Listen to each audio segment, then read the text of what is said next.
Your typical ghost story. And he's not your typical ghost.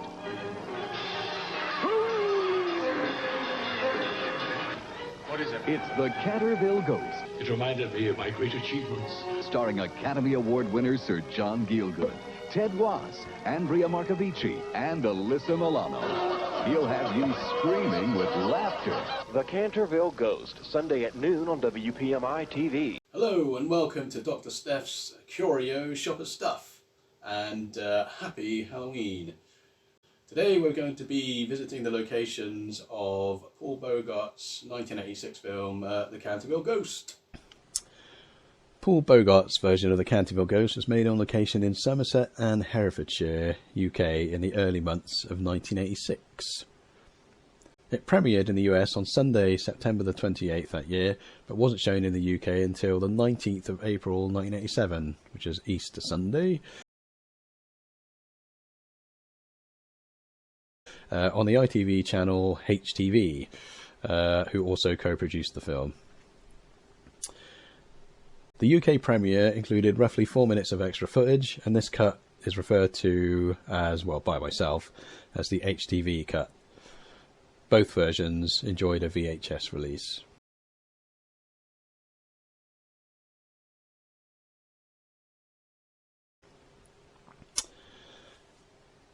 Even though Paul Bogart's version is probably the most atypical version of Oscar Wilde's story, it is by far my favourite of the ones I've seen. It's a classic, cosy, rainy Sunday afternoon flick. The atmospheric score by Howard Blake and the appropriately gloomy photography adds to that factor. Just like the Goonies and the original Blair Witch Project, this movie is ideal for a cosy day in. The film has a likeable cast, including Ted Was, whom had previously worked for Bogart in Oh God, You Devil. I also think that this movie may have been an inspiration to, in some way, Tim Burton's Beetlejuice, which was made the following year in 1987. Despite Beetlejuice having a much more extravagant set pieces, a few of the story beats are very similar to the Paul Bogart version of The Canterville Ghost. Beetlejuice coming across as a more twisted version of that version of the story of The Canterville Ghost. The US cut is now widely available on Sony Archive DVD, while the HTV cut is currently rare and out of print. So, in the words of Hum alumni, Welcome with me!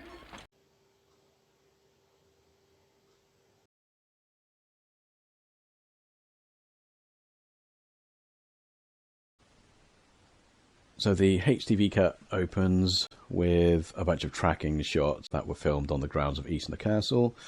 We're going to come back to Eastnor Castle a bit later in the video, but just for clarity's sake, when Sir Simon materialises against the castle backdrop, it's actually right in this spot here.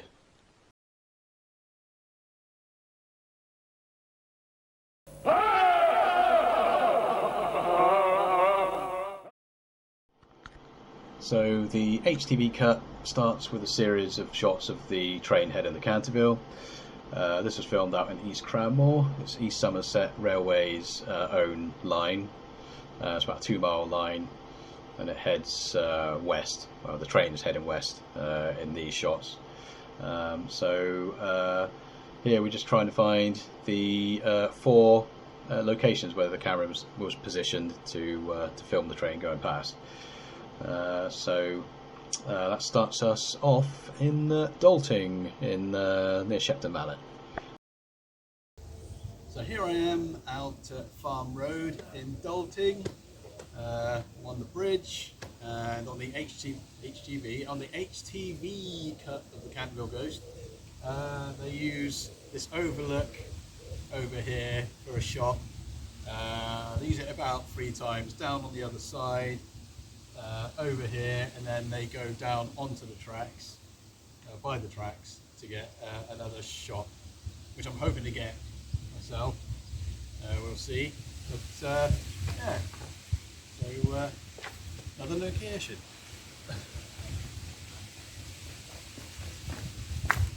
Okay, so I think this is the spot where on the HTV cut the first credits come up, the Canterville Ghost. Train comes round this corner.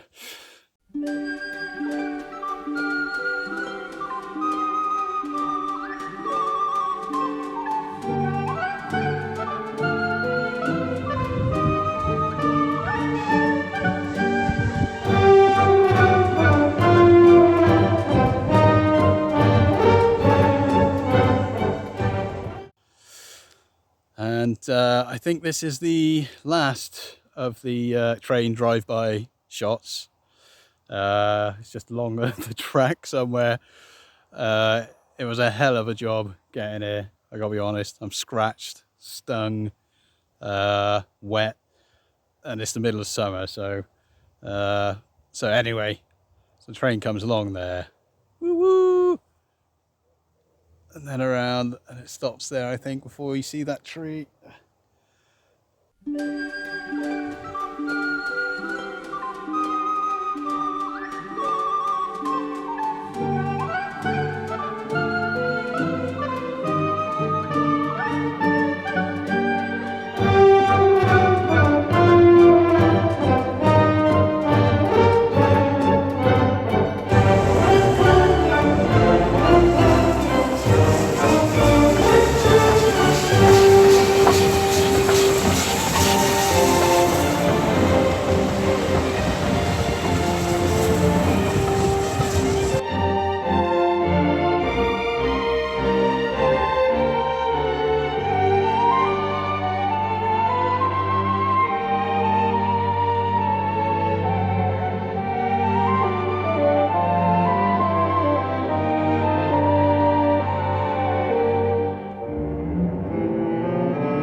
The US cut opening is completely different to the HTV cut opening, and it's about the only instance where the US cut has footage that the HTV cut hasn't got, which is aboard the train.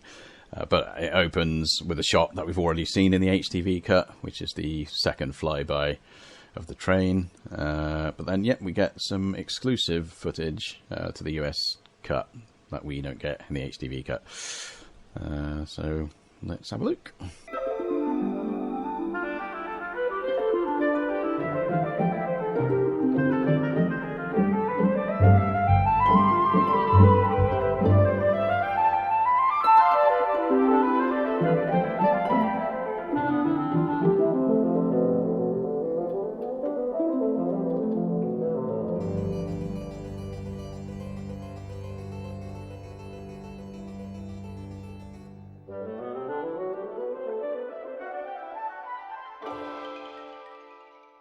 So I'm going to sit where Ted Was and Melissa Milano sat, which is, oh, my sweat, a bit sweaty. Oh, there you go.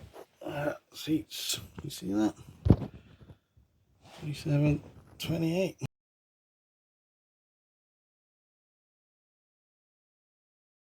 There you go.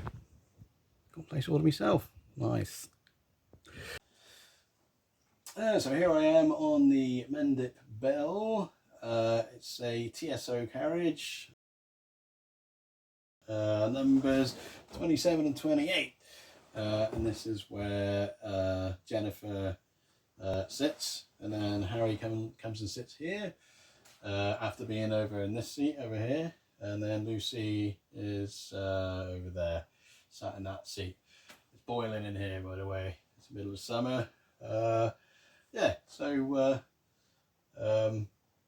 this is where it happens. So this would be Alyssa Milano's Jennifer's point of view, sat looking at Harry and Lucy. That would be the view out the window.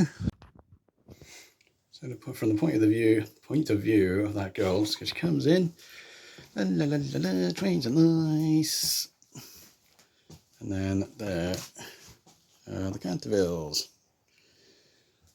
There's your entrance to the compartment. Not 100% sure if that's the one that the Cantervilles come off of. Could be, might not be. But anyway, so you got one cubicle, and then you got this cubicle, and that's where they were sat. Oh, it's nice, isn't it? It's nice and cool in it. Well, then again, no, it's not really. No, it won't be. Oh yeah. No way. So, don't mind if I do like a commentary thing, like, you know. Cheers, man. Thanks, I appreciate that a lot. Thanks. So, I think this is the seat, number 28. Matches up. It's got a glass backing. So, Lucy and Harry are there. Get yourself some nice winter tweeds, whatever it was. Oh, no, I'm in the wrong seat. Oh, they're both 28, 27, 28. Yeah. Oh, yeah, get yourself some nice winter tweeds. And then Jennifer's like, it's nice, isn't it? Like that. And then Harry goes over, sits in that seat next to Jennifer, who sat there, who's sort of mooning out this window. Yeah, it looks like the same thing. And, yeah, amazing. So the engine used in the Canterville Ghost was the Black Prince. This is no longer used at East Somerset Railway. They had it from 1973 to 1998. It's now in the possession of Norfolk Railway, and that is still in operation there, as far as I'm aware. So the paintwork on the carriage has obviously changed since the Canterville Ghost, where it was like a petrol blue, I would say, or blue-green. To a red and cream design, but yeah, it's definitely the right carriage.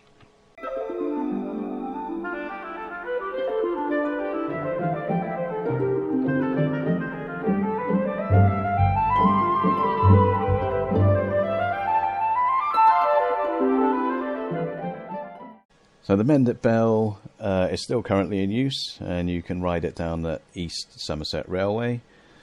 Yeah, it's definitely the same carriage. The seats have been reupholstered, and there's no smoking signs have changed.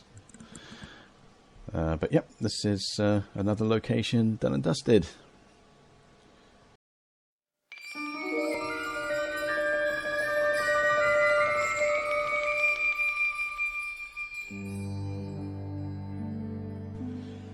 So the Canterville's arrival at Canterville Halt was filmed in East Cranmore, which is in Shepton Mallet, at the ESR, that's the East Somerset Railway line.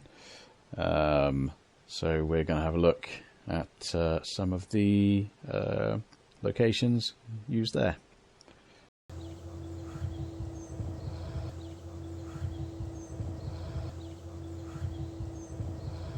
So anyway, here we are on Piers Road out in Cranmore, and this is East Somerset Railway. The scenes filmed here are when the Cantervilles arrive at the train station. That's this train station.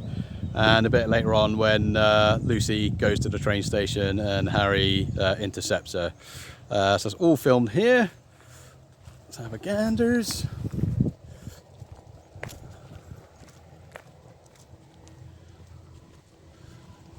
Isn't that nice?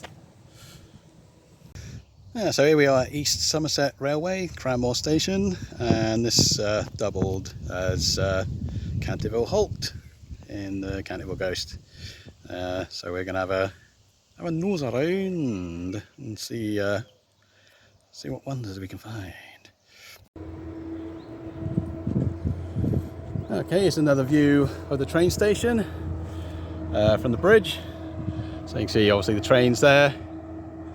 The station's there obviously because we're looking at it. Signal box. Yeah, interesting thing about the bridge I'm standing on, Cranmore Overbridge, is that the ESR trains are not allowed past this boundary here. So in the Canterville Ghost, when the train approaches from this direction, it was obviously just backed up to here and then just trundled in to the station. Apparently this side over here belongs to Network Rail, and I've never looked at this before, but I can see why they can't have the train come down here, because it looks pretty derelict, to be quite honest. I wonder if the rails are actually safe. Yeah, so that's the bridge that the ESR trains aren't allowed to pass, which we've just stood on top of, and there it is, right down the bottom.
Okay, so note this little cracked path there.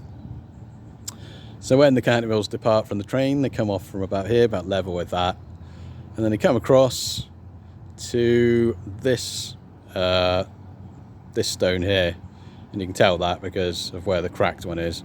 So Jennifer comes over here, sort of like hangs around, steps back to here, and then the Cantervilles all just huddle around this kind of area with their luggage. And I think they stay there for the next scene.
Yeah, so the shot from Hummel's point of view, when the Cantervilles look round, they basically stood where that my little tripod thing is there.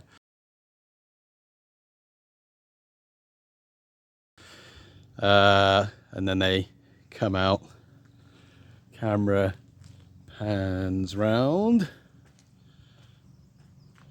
and we have Hummel and Oliver right across here, right across.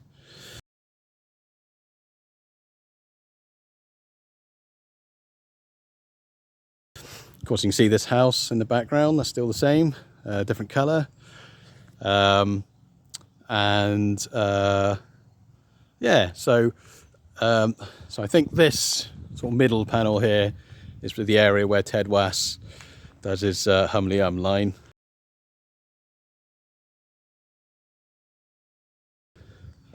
Thank you, Humly. So that there, like that.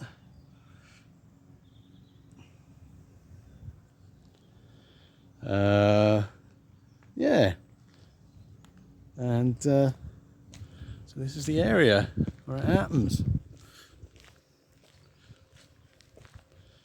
I say what's all that? I wonder if this lamppost is the one that's missing from further down. Wouldn't surprise me. I wonder why they put it there.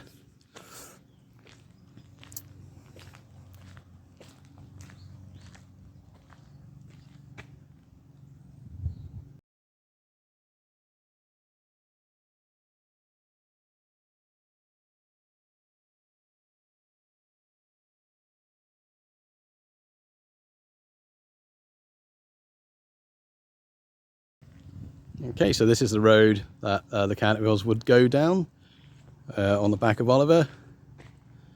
The Cantervilles on the back of Oliver with Hummel move off. They move basically out of shot across this way and down this road.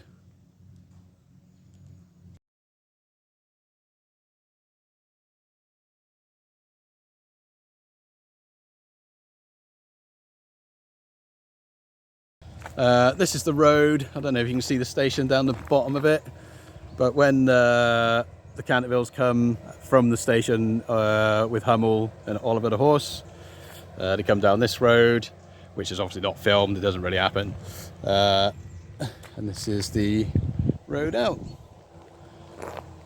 which is quite nice. It's right by the East Somerset Railway opening. Okay, so one of the things that's changed around here is you've got that metal railings now instead of the old white wooden slats, and that's on the other side too.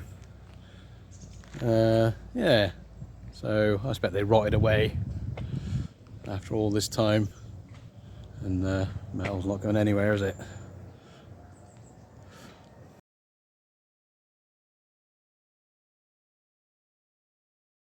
Okay, so this is pretty much the shot we get just before the scene with Hummel and Lucy, where she asks how long Hummel's been married.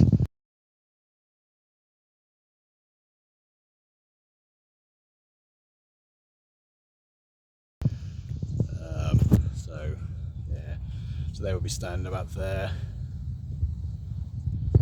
Yeah, so this is the shot where Hummel and Lucy are waiting for the train. There's one there, look.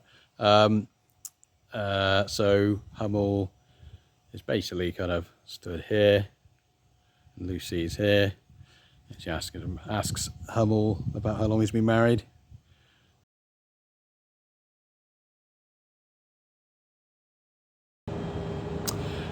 So there's a couple of differences to the place, not much. These gables are different. Apparently the old one's just rotted away. This chimney in the Canterville Ghost had a sort of like an H shape, still there but different shape. And obviously the roof's still the same, and I think this building is actually a little bit different as well. The same spot, but a little bit different. So this is the area where the rover comes in.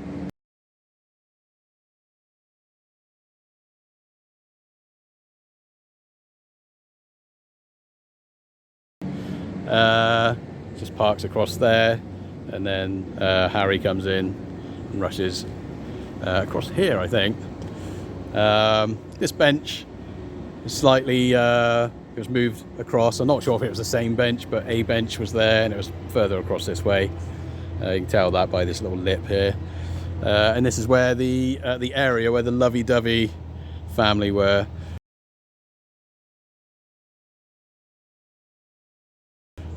Who I think are, I think the kids are relatives of the cast, and then the parents, or the adults, are crew members, stunt people or something, you know.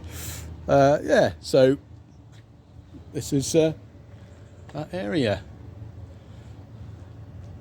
Spot on.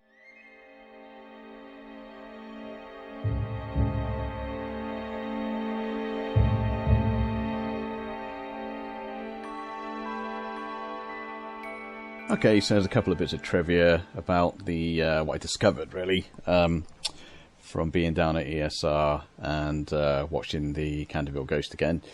When the train actually comes into the station in the movie, there's only 3 carriages. I think the ESR line usually has 4.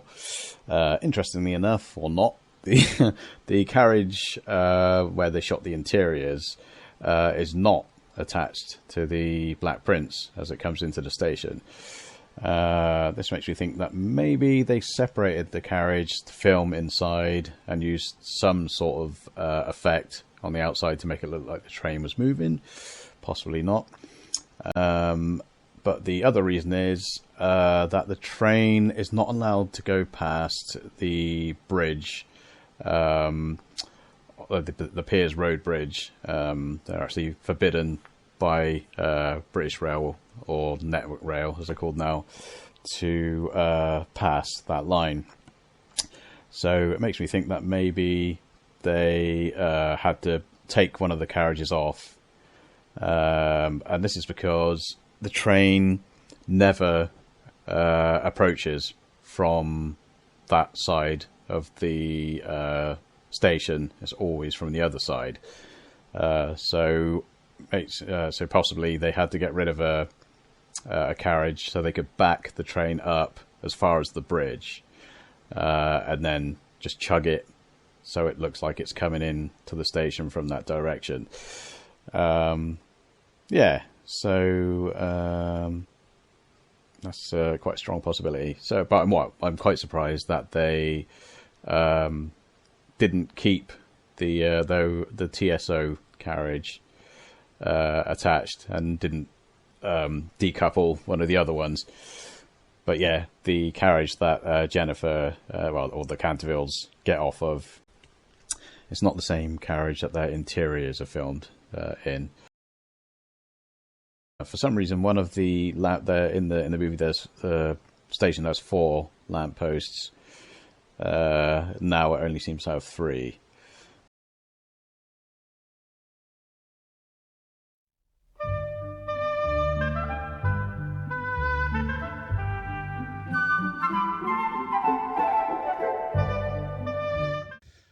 Yep, so here we are at the next location.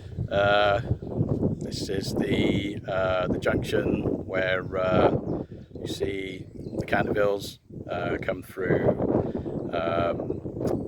towards Canterville from the station, and it's also where Harry drives past trying to intercept Lucy, and the road signs twist to send him in the wrong direction. And also when Hummel and Lucy are going to the station and they drive past this junction too. So let's go and have a look.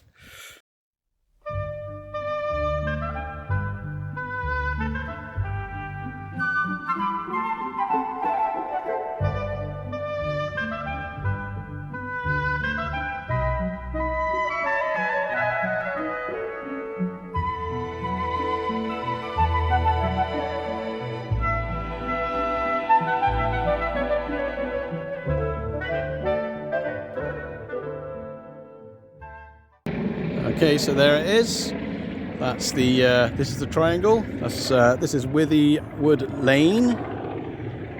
This round here is Piers Road. And slightly different signpost there now. So originally that would have said to Canterville. What's that? Would have been Black Grave Marsh, I believe. And then this one round here would be to the station. Ironically enough, the station is actually up that way. But yeah, so this is the junction from here that the Cantervilles travel around and up here on the back of the horse. Oliver.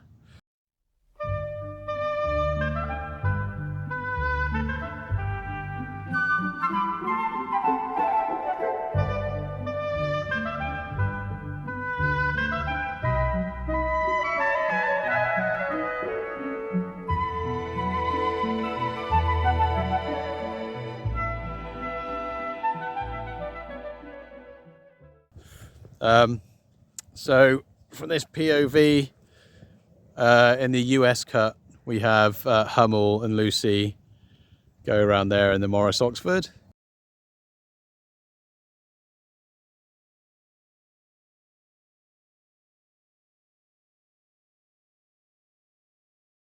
So the scene where Hummel and Lucy come down in the HTV cut is slightly different. They actually come down from this direction and down here. Same direction but different camera shot.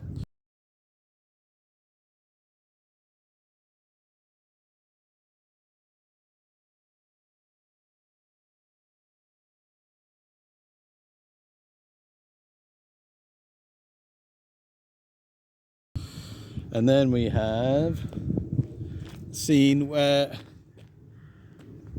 Harry gets befuddled by the signpost. So he comes down here, stops about there.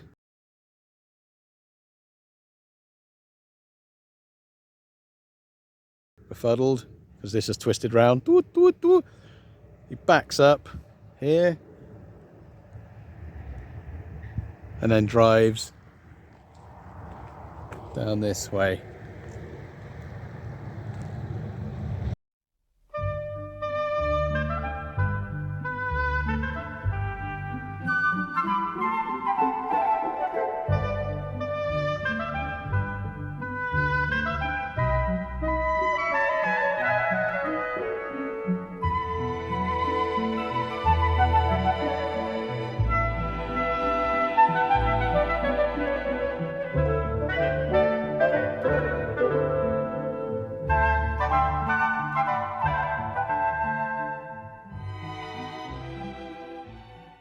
So when Harry does make his U-turn here, you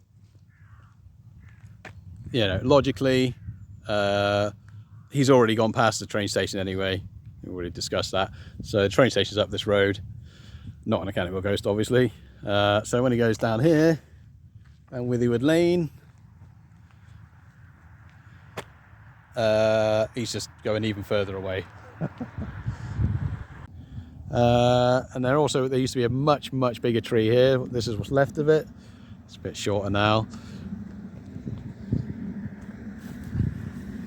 unfortunately. Yeah, so the tree unfortunately succumbed to some unfortunate fate. Look at these stone pillars. Let's see what they are.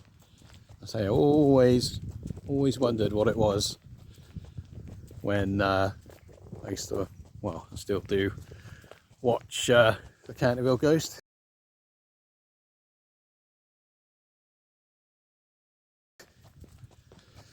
So yeah, you see the car drive past these pillars or come back through these past these pillars, and it's a bit more overgrown. You can't see them quite as clearly from far off now. Anyway, here they are, and called Stone Hill. No, it isn't. It's called South Hill. Southill. I thought it was called Stone Hill. Yeah, so, and I think it's a school, because it says schoolhouse deliveries there, look. So we don't want to loiter here, lest we get in trouble. So yeah, so that's those pillars. It's a driveway to a school. And then there's the view of the junction from them. Here's someone going to Canterville, I reckon. Going round. Yeah, they're off to Canterville from the station.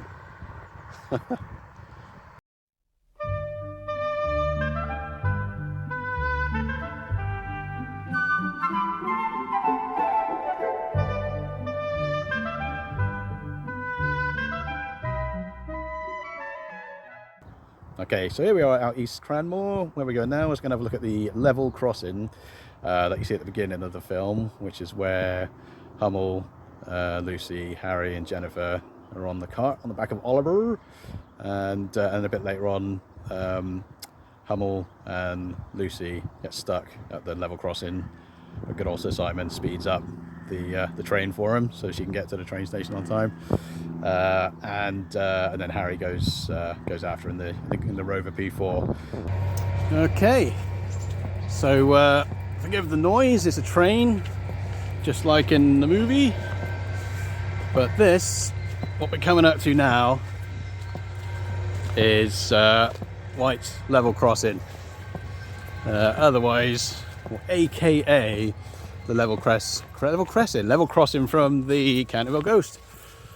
So we're actually approaching from the side that Harry and Lucy approach from during the HTV Cut bit. So they come up to these gates, but these gates are open, and they go straight across. Right. So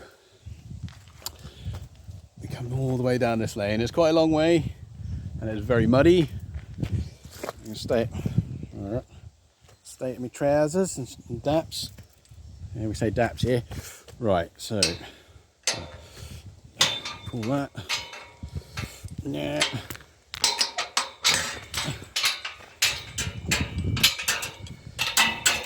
Take a minute.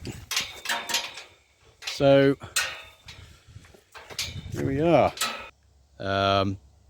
Yeah, so let's have a ganders. Make sure nothing's coming. Okay, so we cross over here.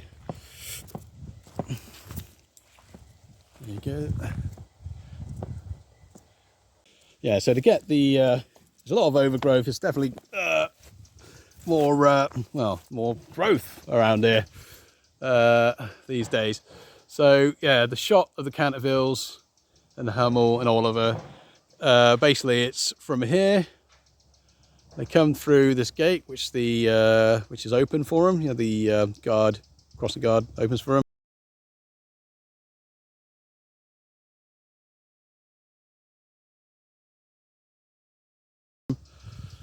And then they go through this gate.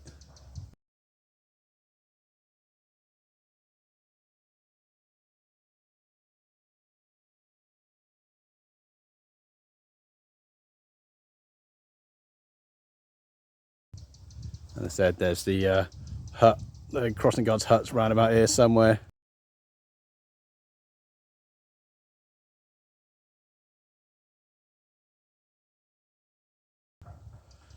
And yeah, so that's the shot.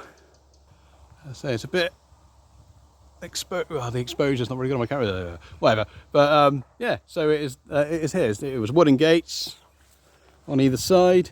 Now it's metal ones. I say that's still there. That was in the shot. So yeah, and it's still an operating train track. It's still an operating level crossing. But if you go down the other end, in fact you can't. The other end is private, so right down that lane. It stops off at a farmhouse, and and yeah, it's private. So you used to be able to come all the way through, all the way around, but now you can only come through this way. Yeah, so one of the ways you can match up, one of the ways you can match up, it definitely is this lane. This tree here is sort of visible in the film.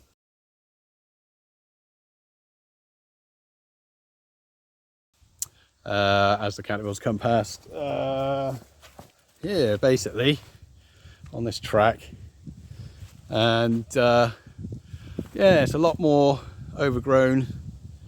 It's a lot more trees, or, you know, but yeah, this is the lane. We have found White's level crossing. We have found the Canterville Journey level crossing. Yeah, so you can see the lane is much more overgrown. It was much more muddy and tracky. Maybe that's because why it's now it's private. Vehicles can't go down there anymore. Yeah, check out this tree. He's famous. Look at these. These are great. Look at the size of these.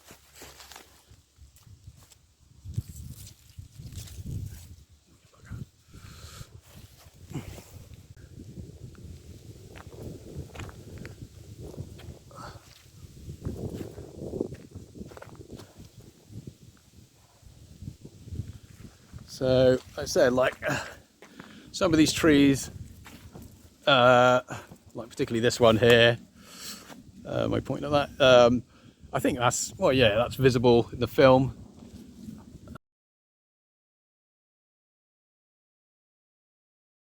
I don't know if it's a bit bigger now or just a bit more fleshed out, but he is, that is the one. So, okay, that is another location done and dusted. So if we're going to get told off for doing this, but we're going to do a spin shot.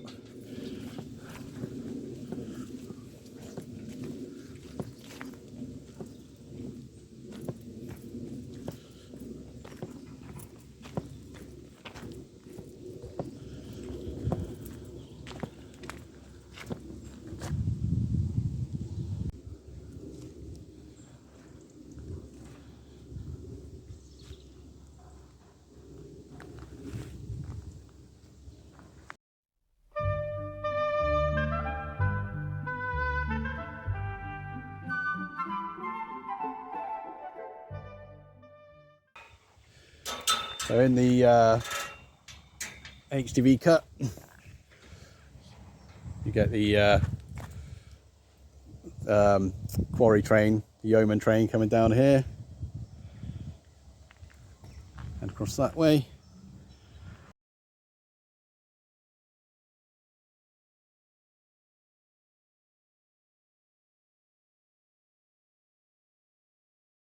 Or is it this way? And across that way. I think it's the other way. See this power box here? That's I can't say it's the original one, but it's in exactly the same spot that it is in the movie.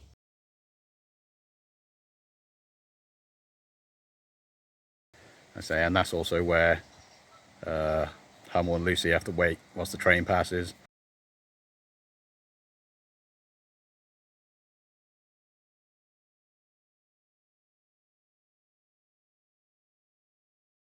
Which says Simon hurries, basically.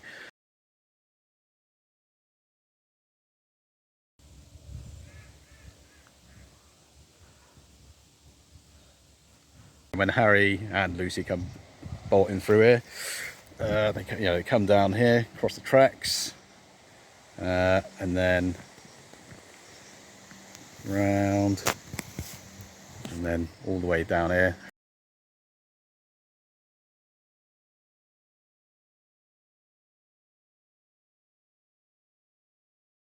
Yeah, so here's the rover scene.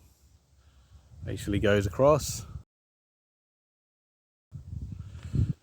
and then you see Harry fishtailing down this rather idyllic lane.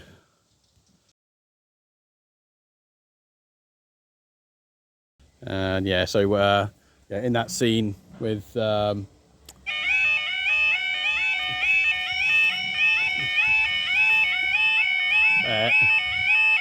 am I talking? Is that me? I don't know.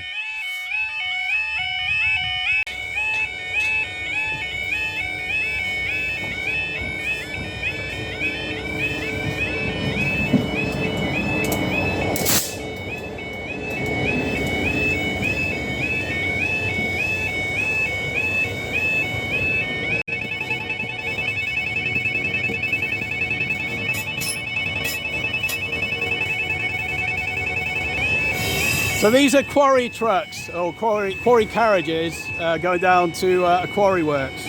And you can see why Lucy and Hummel, well particularly why Hummel said there was going to be quite some wait, because I don't know how many carriages there are on this thing, but it goes on forever basically.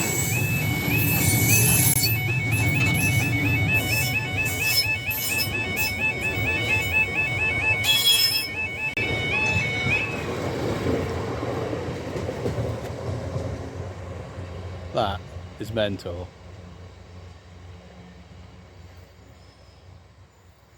Okay, so this is Withywood Lane, a fair old way down from the junction. This is interesting. It's not really in the film, excuse me, but this place called Cold Harbour, which unfortunately got a broken side. This lane is the lane that leads down to the other the other side of the White's level crossing. So if you go down this lane, originally, if you went down this lane and followed it all the way down, you would end up back where we were at the level crossing. But at the end of this lane, there's a farm which it straddles right across the lane, and so there's no access available. So if you want to get to White's level crossing, you better go the other way, which is down by the school.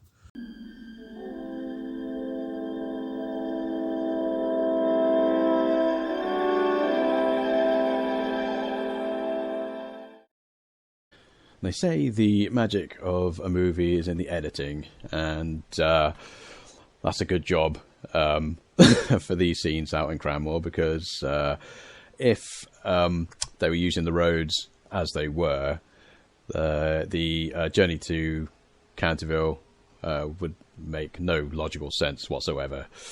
So when the Cantervilles leave East Somerset Railway via the road pointed out here, they would really need to go left at that junction and just keep heading north. But instead, all of a sudden, they pop up down here on Piers Road, starting off going east, and then curving round to the north, and then would go back past themselves and past the railway.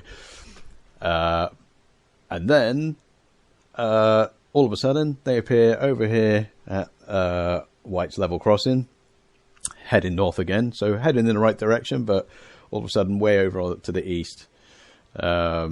So yeah, I just thought it was quite funny that when you know the actual roads where they filmed it, the logic of the journey makes absolutely no sense whatsoever. And of course, later on in the film, we have separately Lucy and Harry coming back. So they actually start off coming down White's Level Crossing, then just completely overshoot the train station which they're looking for. Harry goes down Withywood Lane, so the train station is right behind him. He's gone like way, well, you know, it's behind you, Harry. And then when Lucy and Hummel come round in the Morris Oxford, round to the west from the north, also the train station it's behind them. Does it matter? Of course not. But like I said, that's the magic of editing is, you know, it looks good on screen, but actually doesn't make any sense whatsoever in reality. In reality, the distance from Canterville Holt to Canterville Castle is actually 71.9 miles. Canterville Holt is in East Cranmore. Canterville Castle is in Eastner. That's at normal road speeds. That'll take an hour and 56 minutes. So, or I better say 115.6 kilometres for people who like kilometres. That's, yeah, just under 2 hours of normal road speed. So, on a slow-moving horse, that's going to take a while, and I think you're going to be a bit sore at the end of that as well. So, it's got movie magic again in the editing, but yeah, just for stats freaks, that's your journey in reality. I think in the book, I think it's 7 miles from the Holt to the station to the castle. Yeah, a bit further here.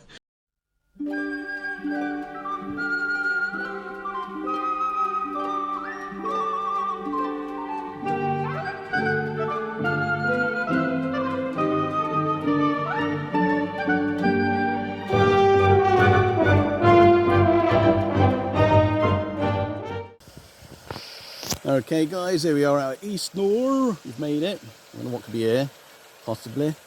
Yeah, it was a bit of a drive, a couple of wrong turns, which was a barrel of laughs. Yeah, let's go to the castle and some other places. Okay, so it's this way to the castle.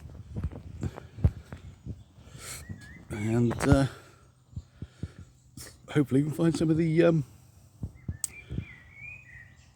areas from the movie. Okay.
So yeah, so there would be that Rolls Royce parked about there, and you got the Rover and the Morris Oxford about there.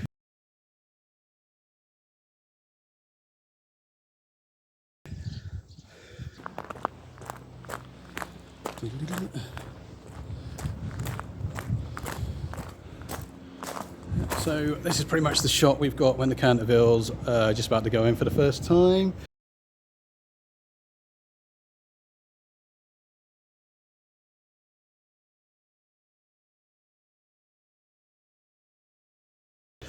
Kind of stood around the door.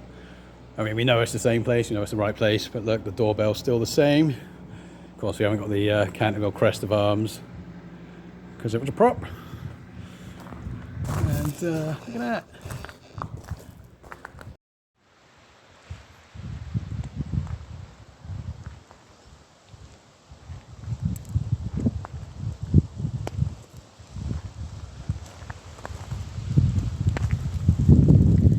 about to go into the castle and have a look at some of those rooms. Come with me. Okay, yeah, so these are the steps that the Cantervilles come up. Also Fenton Cook when he comes to bust the ghost.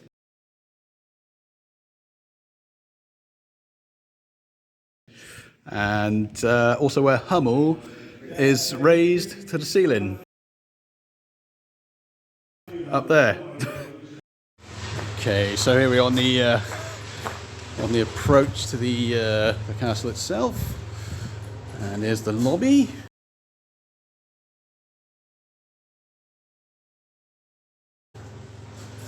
Which is a lot airier and brighter than it looks in the film. So, we go up the stairs. Okay, so the Cantervilles come in through here.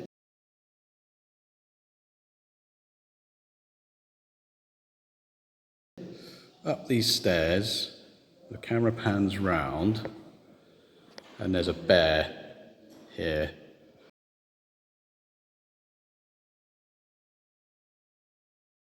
Yeah, okay, yeah, so I'm pretty sure this fellow appeared in the movie behind the bear in the lobby steps.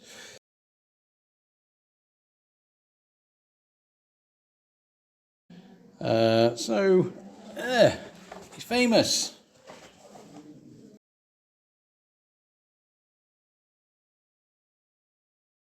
Harry goes to this door, pops it open a little bit, goes, oh, and he says nothing. So when the Cantervilles come in, they peek through this door,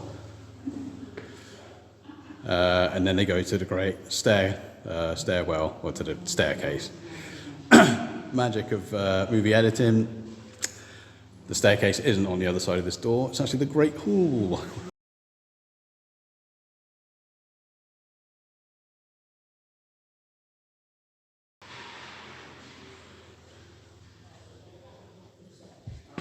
And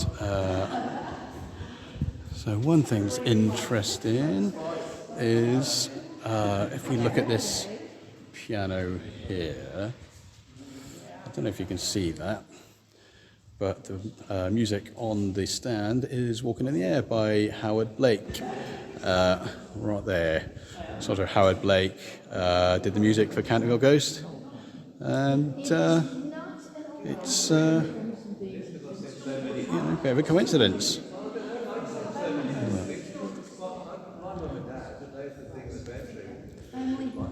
Okay. So, here we are in the Great Hall.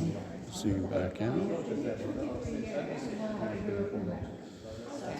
So, in here, the family originally bought an Elizabethan manor. as you can see, that's Jennifer's bedroom. So even though the bedrooms are sort of made out to be upstairs, they're actually not upstairs, they're downstairs.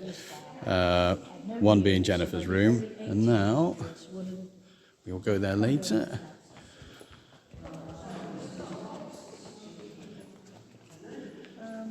If you see, this is the door that the Cantervilles come through. So it cuts from this door here,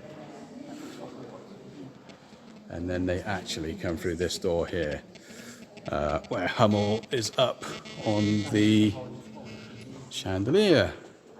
Not sure if that's the same chandelier, could be. Okay, so anyway, where were we? So we go through here. So we got a room there that wasn't used in the film, but the sofa in there was.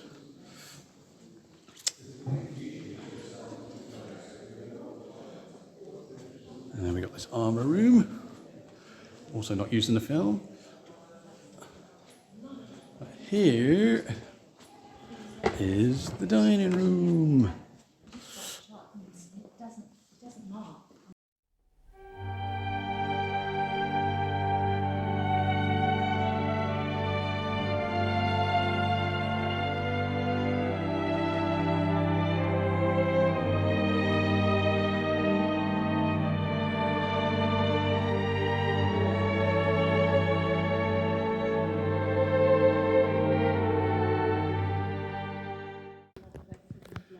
Okay, so this is where the Cantervilles enter.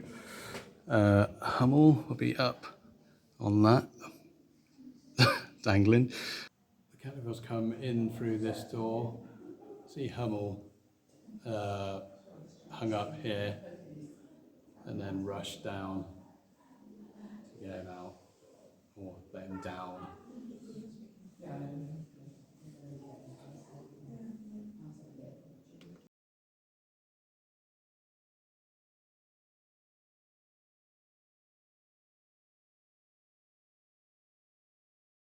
Yeah, so in the when Harry and the Cantervilles arrive, they come through this door here, and then on this wall there's a rope to let the chandelier down.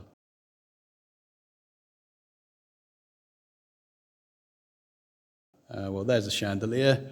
It's held on by a chain, not a rope. So that was a bit of movie magic. Of course, there's I don't know how long they've been here, but it's a couple of mirrors now to open up the space of the room. So Hummel does come down into this corner, but not onto this lamp. This room here is where Mrs. Umney is tied up when we first meet her. So Hummel comes down from the chandelier. Oh, she'll turn up. She always does. And she's in this room.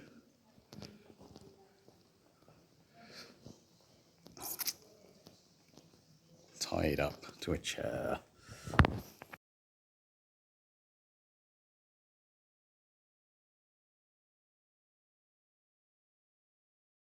So Sir Simon appears here to threaten the family and starts uttering the curse.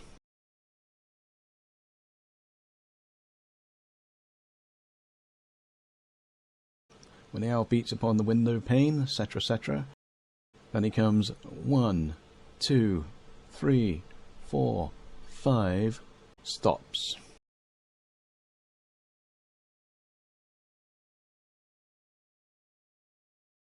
Six, 7, 8, 9, 10, 11. Starts throwing his chains around, ooh, etc.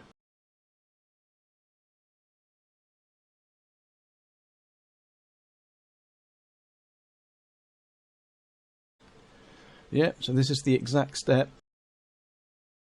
that Sir John Gielgud stood and threatened the family. Well, from that point of view, anyway.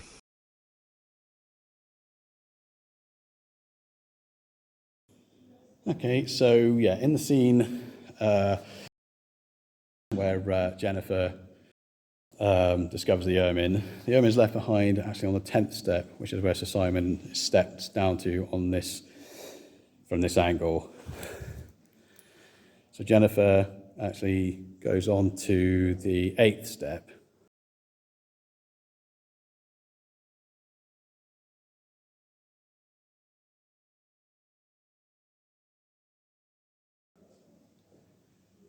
There, reaches forward, grabs the ermine, runs up the stairs. The ermine is where the video is there.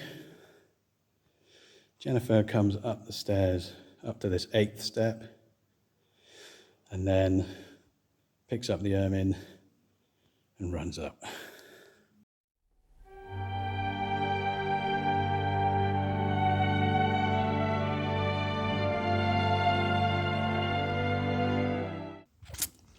Okay, during the Mrs. Umney scene. Yeah, so Jennifer sat basically on this 2nd step, legs across there. Lucy's kind of here. And then Mrs. Umney disappears, going through here.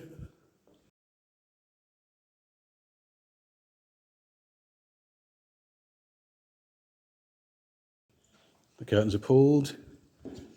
And then when they pull back the curtains, Mrs. Umney sat tied to a chair.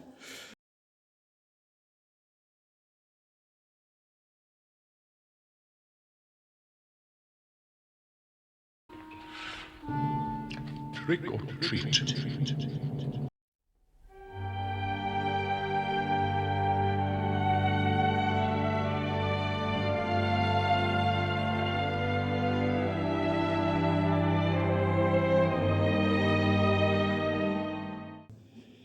Professor Cook's computers are set up.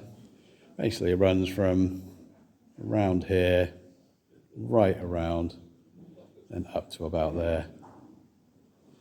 And so he sits on the fourth step to do his work.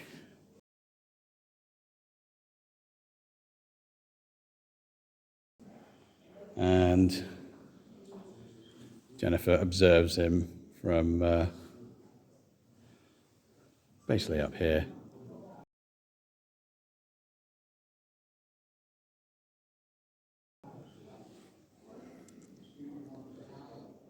During the Professor Cook scene, this is Jennifer's POV. So she'll be watching down like that. So during the Ghostbusting scene, so 1, 2, 3, 4, Professor Cook goes about his business on this step here, is number 4. And then, so this would have been his point of view. Looking up at Lady Eleanor, would have been kind of up in this direction.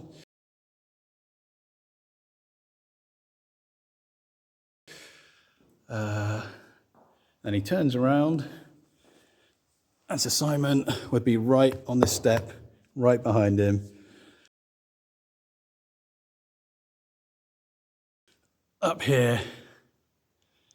And that's enough for poor old Professor Cook to fall over, or keel over, and go, "Whoa," like that.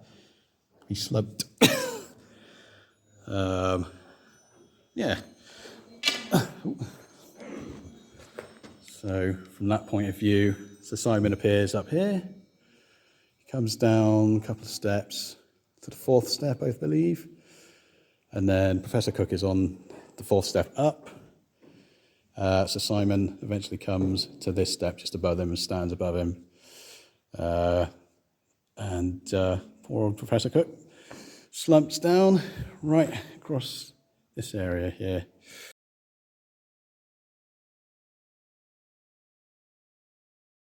Your coat, milady. That happens literally where these people are. And then Lucy spins round, there's no one there.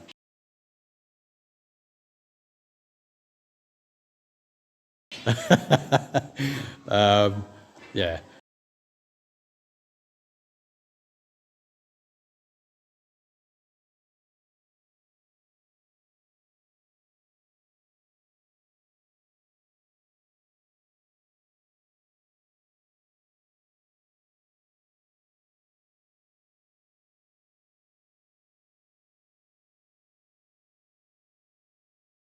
Obviously, we had the portrait here. Obviously, it was a prop.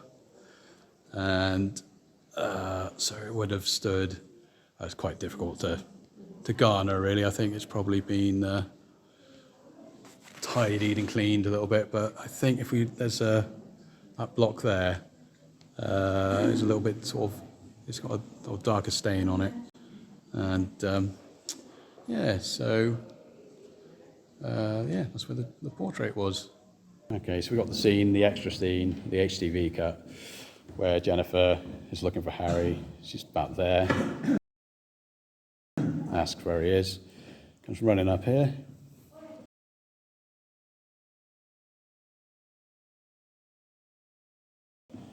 Running up these steps. And then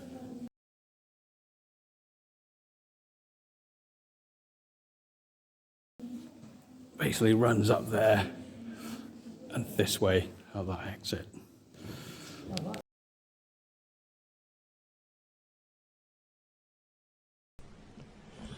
So the film plays with the assumption that the bedrooms are on the first floor up the stairs, and actually in reality they are both downstairs. So Harry and Lucy's bedroom is actually the Gothic drawing room, and that is actually here on the rear of the castle.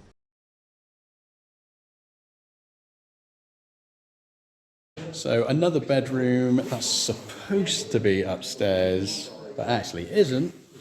This is Harry and Lucy's bedroom. otherwise known as the Gothic drawing room or something. Yeah, so in the film we had a 4-poster bed up against that back wall, which was a prop because it was the same one that ends up in the lake. So I think that's actually I think that's a wardrobe. It looks like a door, but I actually think it's okay. So anyway, so there's the fireplace. It features quite a lot in the film. So obviously, John Gielgud sits at a table which is roughly where this kind of footrest is there. Turns into a tarantula and crawls across all the way over to here, up and on the onto the bed. So I think it's the same chandelier. Cool. When Harry and Lucy are first settling in, kind of round about over here, Hummel comes to the door, and it is this door that he comes to. So he comes from here, interrupts them out of doing their thing.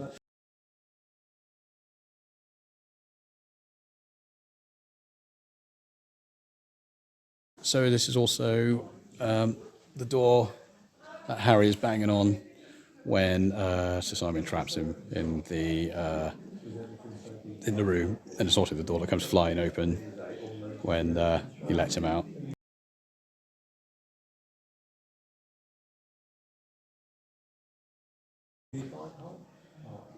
Okay. So this room hasn't got much interest in it to do with the Canterville Ghost. Nice room.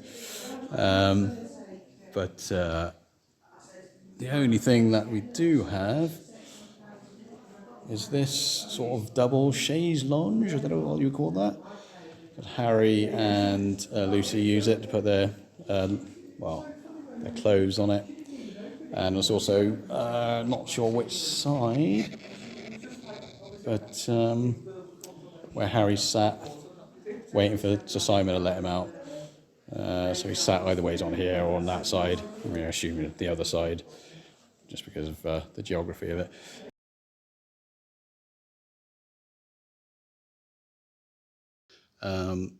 I think here is where the dresser is, where Lucy sits when she sees a scary reflection. You look beautiful, your ladyship. So do you, Lord Canterville. Because you see the fireplace reflected in that mirror, which will be here. And when Harry tells Lucy he's not going to sell the castle, I think she's standing here, because you can kind of see the outside.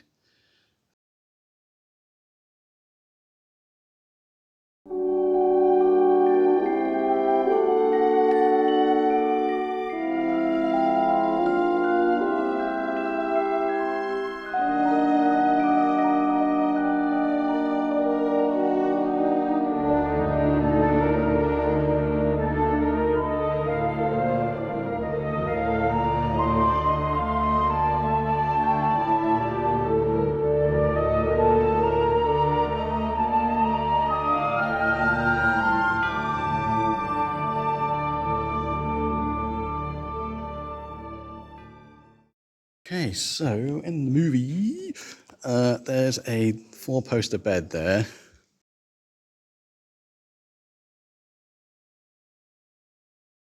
Possibly there. I think we know what happens to that.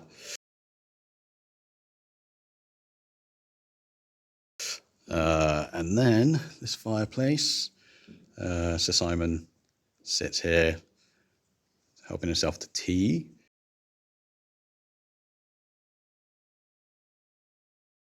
And then turns the tea into a tarantula, which is nice of him. It's also where Lucy and Harry sit, all cozy when Fenton Cook is doing his Ghostbusting stuff.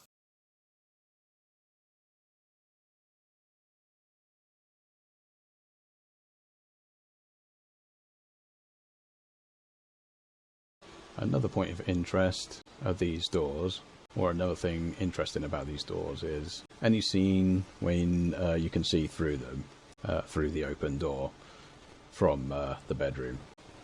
What you're actually looking at is a false background set built into the next room, which is the octagon room. So these steps, this wall, anytime you see them, that's actually a set. In this establishing shot, you're led to believe that Harry and Lucy's bedroom is up through this illuminated window. It's actually not. It's, as previously established, down here on the ground floor. So the window that it shoots through is actually the Chinese bedroom, which is upstairs, obviously. And you can tell this, you can see on the US cut relatively clearly the mural on the ceiling through the window. We can just about see it.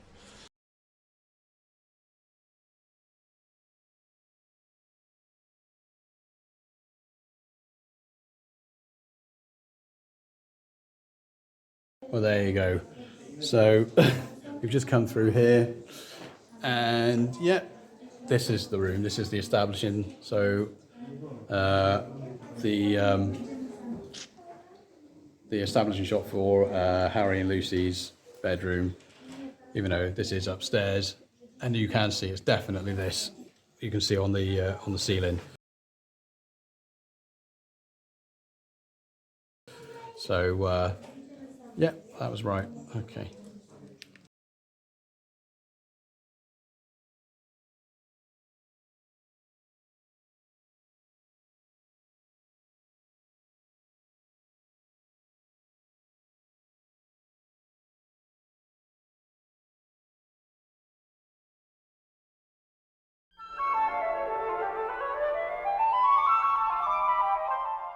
In this scene where Jennifer follows Sir Simon to his quarters, you see her come out of this door here, down this corridor here, following the green blob.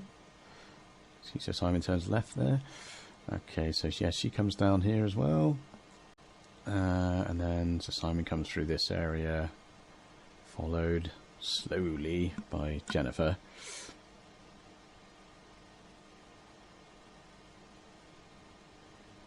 And then she comes up these stairs.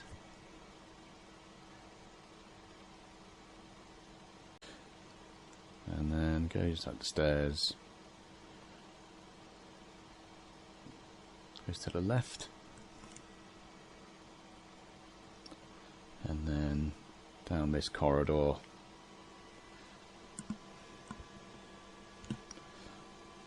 To Sir Simon's chambers. Some of this sequence can be seen again later on in the HTV cut when Jennifer goes to ask Sir Simon to open the door for Harry. Yeah, pretty much the same places apart from the original corridor.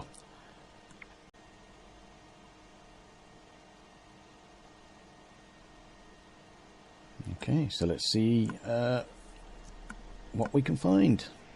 So this first corridor actually can't be found. It was actually a set built into the octagon room.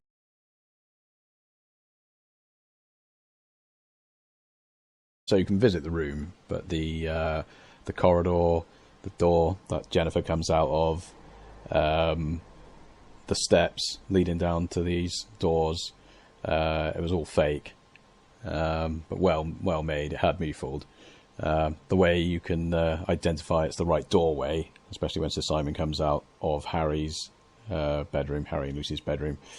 It's got these indentations in the walls, so when you open the door, the door handles will just pop into these holes.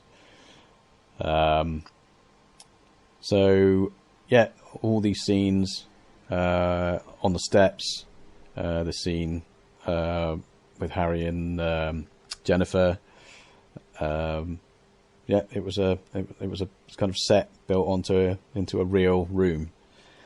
Very well done.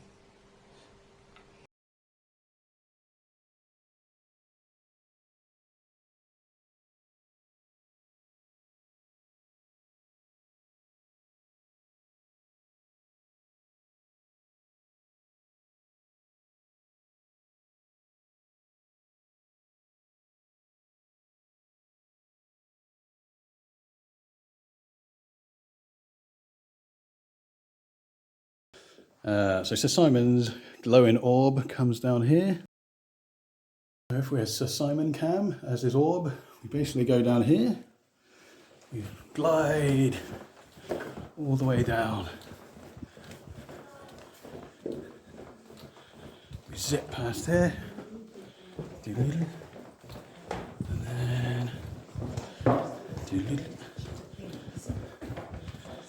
then we go, and then into this room. Boop. And then Jennifer also follows him down past this wall. I think she puts her hands on this wall.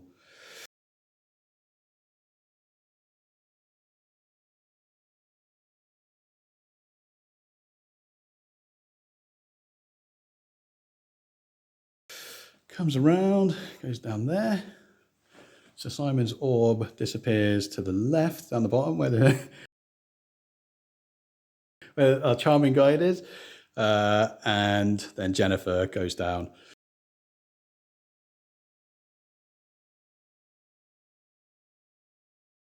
Interestingly enough, this room is the chapel that they go past. And there's actually a set of stairs here which go further up, probably to the private quarters. Okay. So he's saying, the Canterville Ghost is up there, mate, it's up there. Probably. Okay.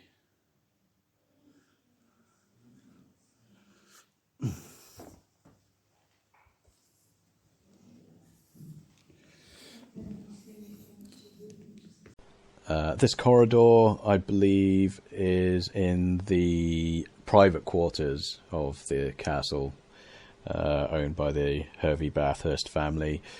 So, unfortunately, visiting that was a no-go. I never asked them, to be quite honest, whilst I was there, but I think it would have been a bit rude, and they probably would have said rather kindly, I don't think so.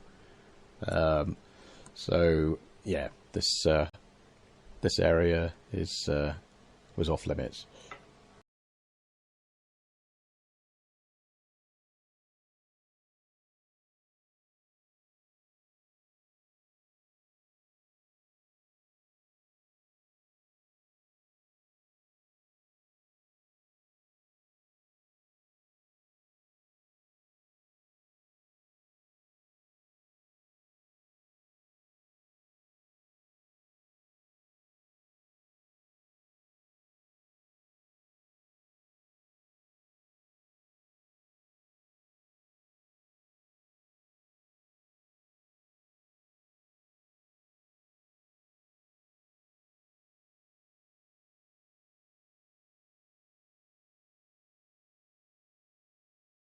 Thing.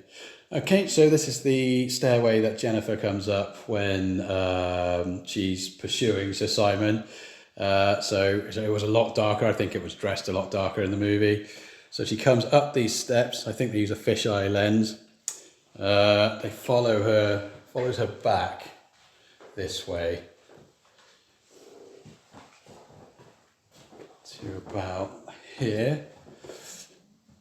And then she goes up the stairs. I say, when it's not a fisheye lens, it's a lot nearer than it looks in the film. Yeah. So she goes up the stairs and disappears around that corner. And on that... Well, I've no idea what's up there. That's what I've got. No idea what's up there. No. Never been up there. And then on that wall, there was the Canterville coat of arms.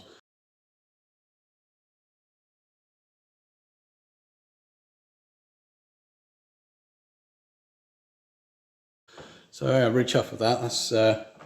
You know. We'll follow on down, just in case there's anything down there. Because it could have been taken from further down, of course. Yeah. Oh, right, yeah, cool. Sorry, this thing has got a total mind of its own. You're supposed to twist this thing and it's just supposed to turn now. So anyway, we're going down the, hopefully don't trip and break our neck. But this, so Jennifer came up these stairs. We're sort of going backwards. Yes, they're all right if you know what you're doing, but Yeah. for the general public it's a bit dangerous. Yeah. Really. We hadn't had any mishaps or anything? We did have somebody break their leg, but that was right on the bottom step where she sort of jumped down and missed. Oh, right. And landed awkwardly. Okay. Whoop. So yeah, this is the staircase, which I'm really my trainers keep captured on. But, One of the visitors' the staircase. no.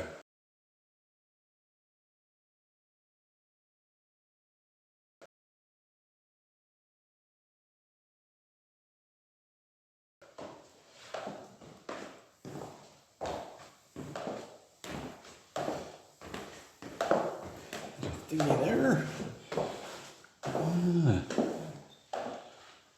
So. Maybe I shouldn't have gone down there. Oh yeah.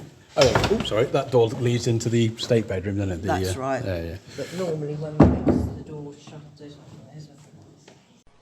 The final corridor, which leads to Sir Simon's chambers, is either way is a set, or once again, like the first corridor, a set built into a real area. So, if it's where I think it was, which we'll discuss a bit later, I don't think it was accessible. I didn't ask whilst I was there if I could visit it, but I'm pretty sure that it was off limits. Yeah, so we'll discuss that next anyway.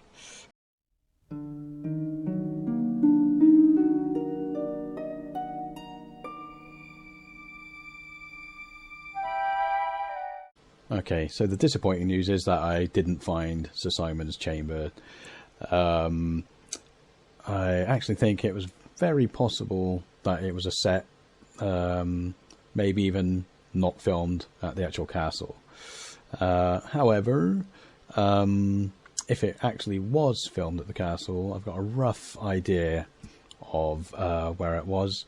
And like I said, it was a place that I never visited when I was there.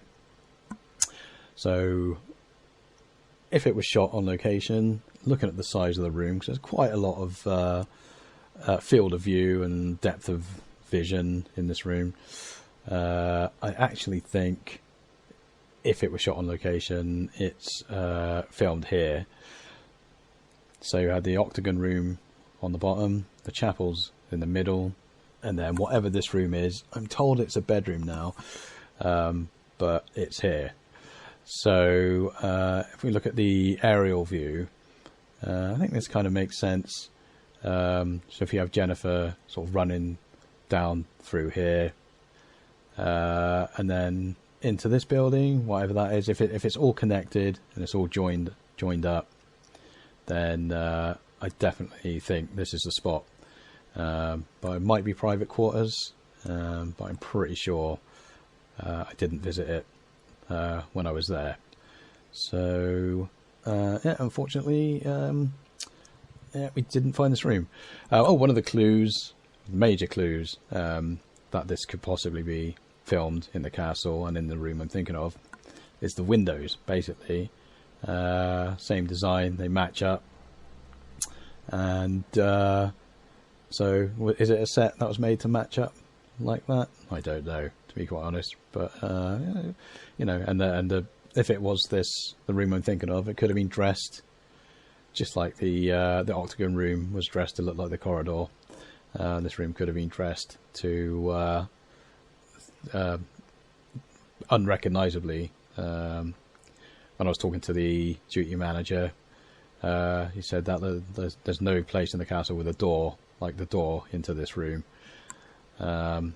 So yeah, possibly, it possibly is here. Okay, so also I didn't find the dungeon, or the place where Sir Simon was killed, left to die, so I say, by the brothers. Same thing really, it could be anywhere. If they filmed it as a set, maybe they repurposed the Octagon room, maybe it was up here in this room and they like redesigned it, or, you know, reset it. But the duty manager actually showed me the tunnels under the castle, and it doesn't, none of those places matched up. The sort of ceilings were too low, and you see there's quite a high window here. None of the windows were that high above you in the underground, in the cellar of the castle. So yeah, unfortunate, but yeah, just couldn't find it. So let's move on.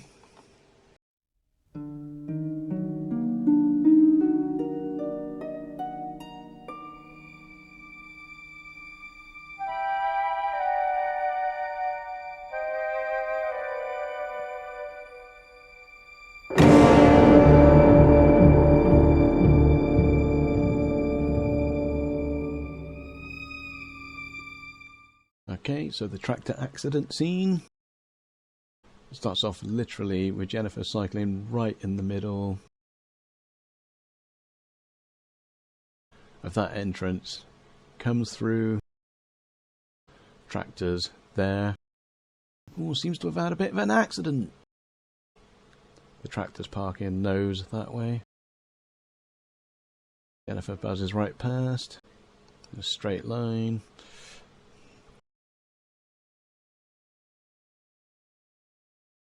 The Hummel waiting round about here.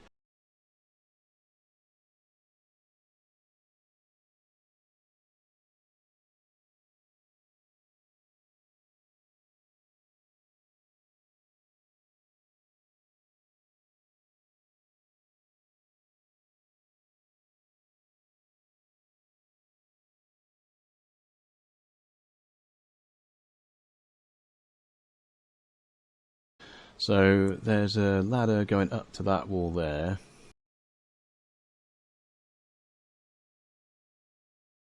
And this second sort of slot here is where the ladder is that breaks.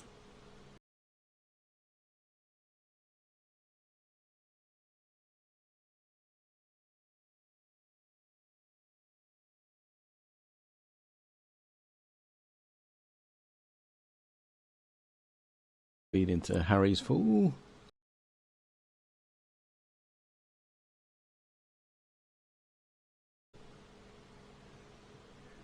Yeah, so that's where he is. Hey Jen, I'm fine.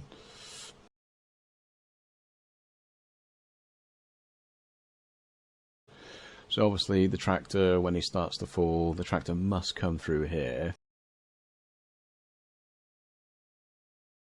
I wouldn't wager that the actual stuntman that fell from up there would have landed on a trailer of hay. It was probably a airbag.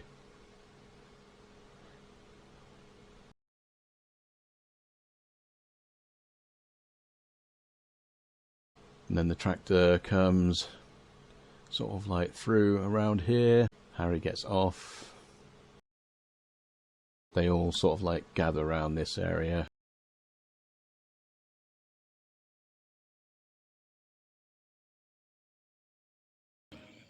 I don't know if you can see there's a ladder there. I wonder if Harry's looking for hidden wires and microphones and the leak. Oh,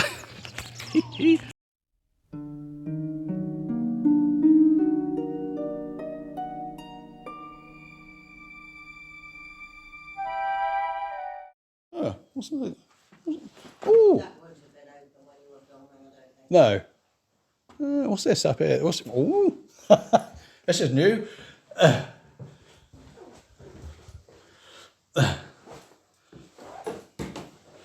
So we haven't seen this, but do you know something? Looking at these, the wallpaper in here, I think this is the room after Sir Simon saves Harry and he quickly pulls the curtains, it's definitely this room. So I'm not sure which window. It could be this one, or it could be this one.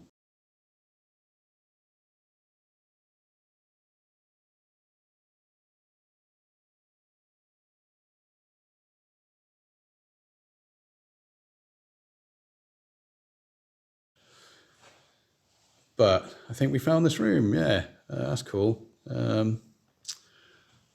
So yeah, he quickly swishes these curtains. I'm pretty sure this is it.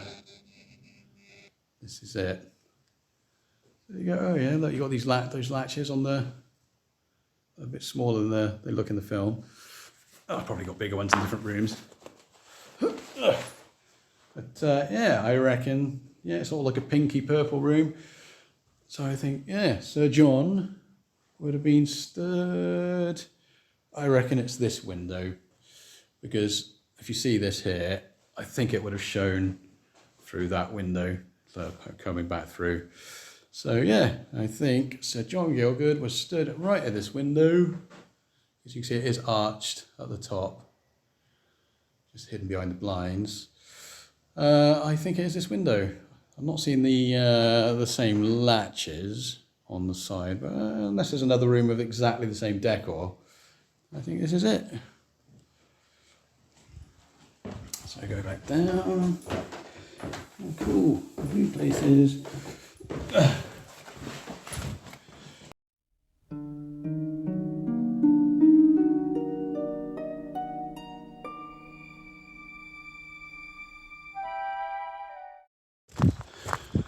Okay, just for clarity's sake, the portcullis kind of building is actually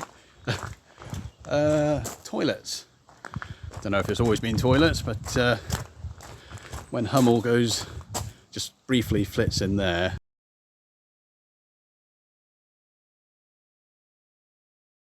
And out, you can kind of see why, because it's the ladies, so he doesn't really want to be going in there. Okay, and so look at these snazzy toilets, not as nice as mine, but pretty cool. You can imagine seeing the demon face in there. And,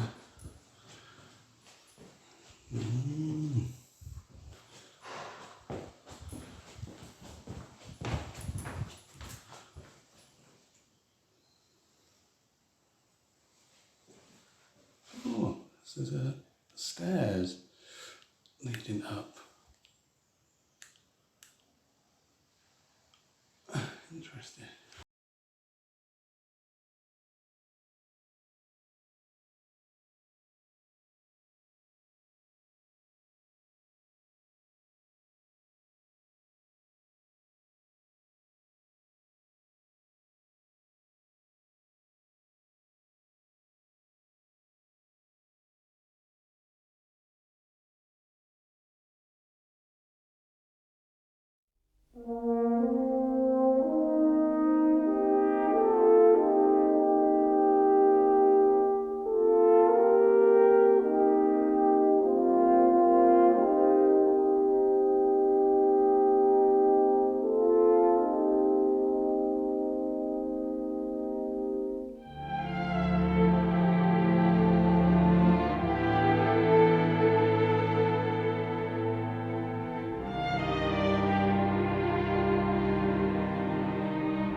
Okay, so here we are in the dining room. This is where the Canterville attack thing happens with Sir Simon, whose head appears in the cloche, which happens roughly there. Yeah, so you've got Harry here,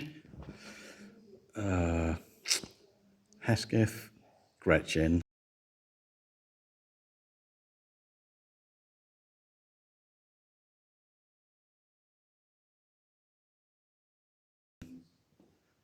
Lucy, George, and Jennifer.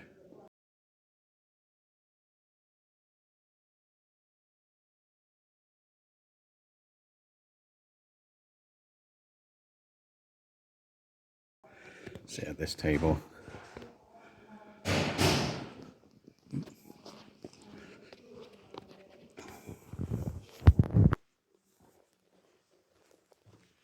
It all happens here.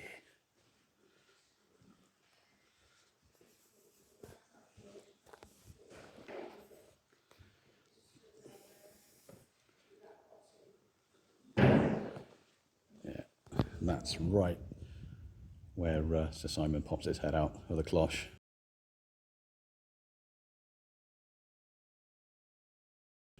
And causes chaos.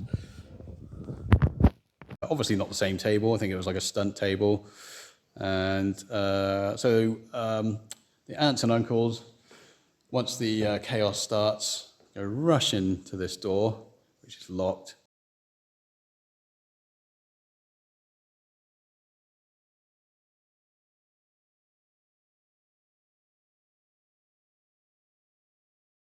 So they get food chucked at them in the face, etc., etc. And for some reason, even though all the chaos is happening at the end of the table, Jennifer, Harry, and Lucy come to this end of the table. The exit is here. And then they bolt around the other side of the table. So, are ways they're going straight into the kitchen to hide? We don't know. So that's that scene. So the other scene in this film is the Professor Cook scene, where he's shown to be a scoff.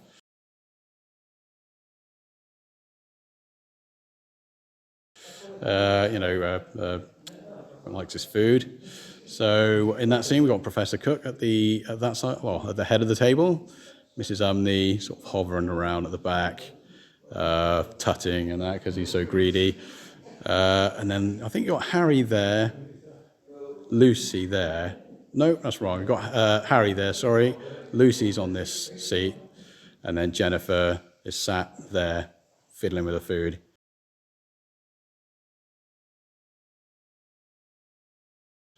And so that's basically this room done, basically. Okay, cool.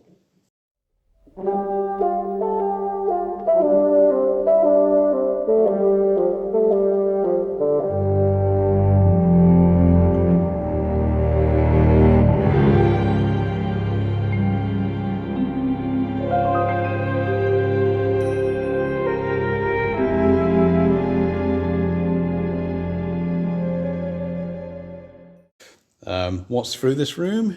We got like a secret passageway here, and kind of a room there, and believe it or not, it's Jennifer's room is there. So let's have a look at Jennifer's room. So here we are in Jennifer's room. Okay.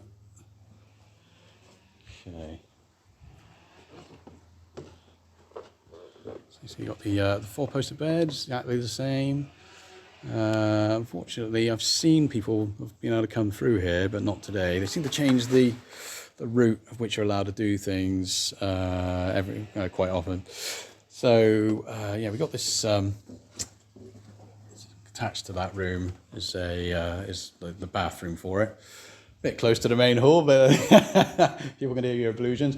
But so yeah, that goes straight out to the main hall. We've already walked past there. That's a hidden shower in there. Bath. So basically Jennifer would have had her own basically ensuite. This is a real bedroom, but like I said, it's downstairs. It was made out to be upstairs, but it's actually not. There's a scene where Jennifer is kind of just lying across the bed, and Harry comes in with the food he managed to scrape off the door and the walls.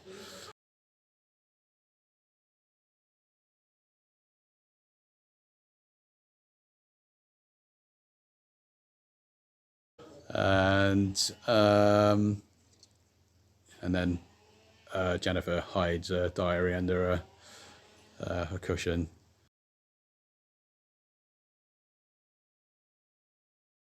And then, of course, Lucy comes in to say that Sir Simon's been causing havoc again.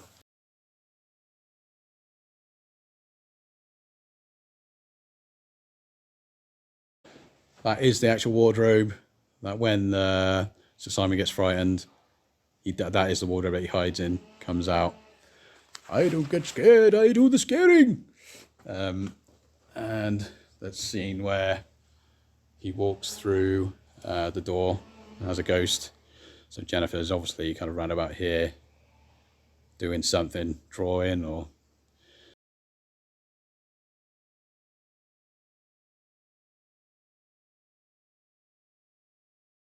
So he's actually sat right there when he turns on the Walkman.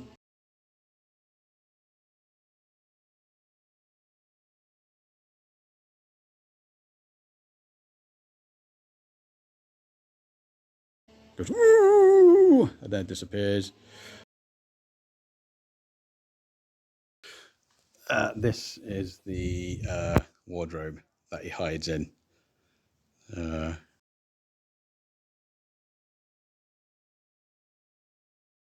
Ron Gielgud was right there, perched right on that bed. So one thing you don't really see, you do see it in a long shot, basically when Jennifer is kind of coaxing Sir Simon to start being naughty. You do see this over her shoulder in the background.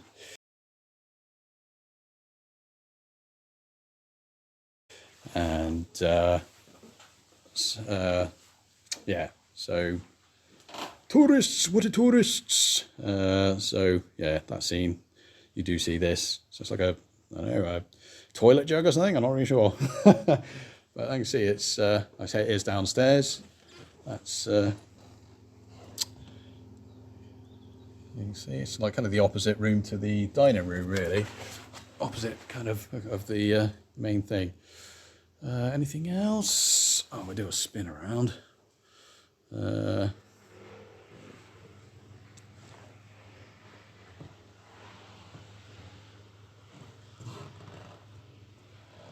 I say, look how high the ceilings are in this place. That's mental.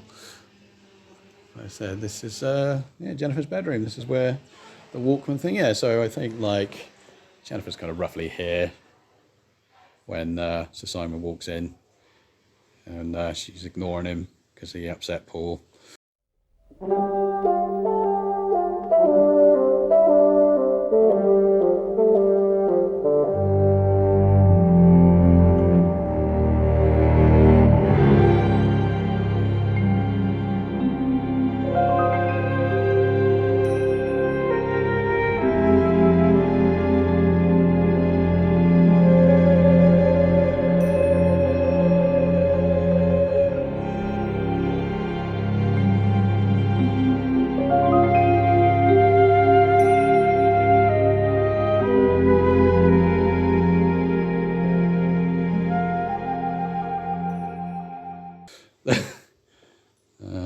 Yeah, so anyway, go back out to where we came. So there's like this little window here, strange, isn't it?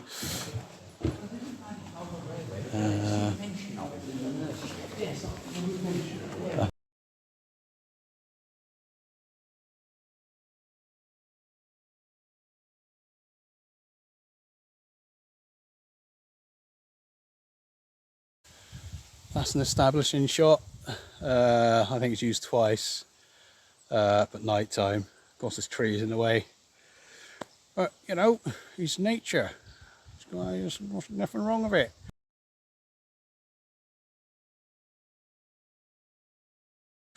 So yeah, so we got the establishing shot. Hooray!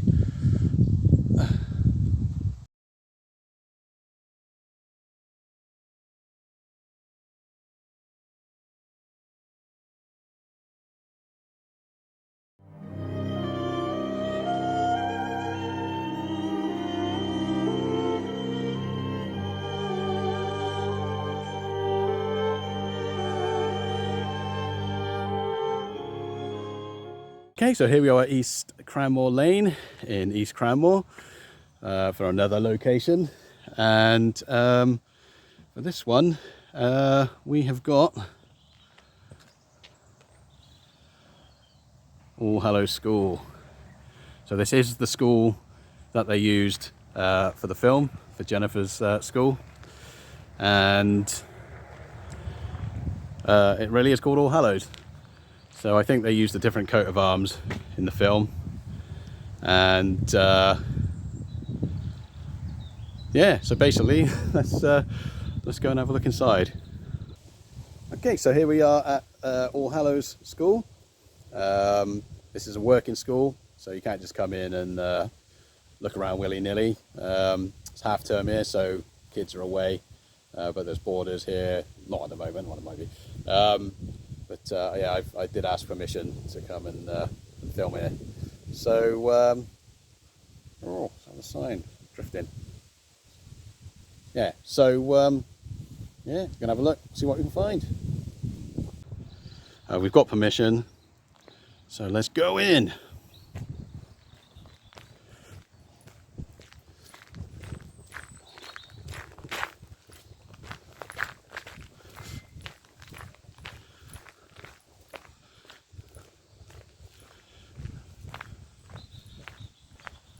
There it is. Jennifer's school. Quickly looking at the map of Cranmore, you can see that All Hallows School is in roughly about 2 miles of the other 3 filming locations in Cranmore. So you can see the like the archway there, which is the entrance, and the tree, of course.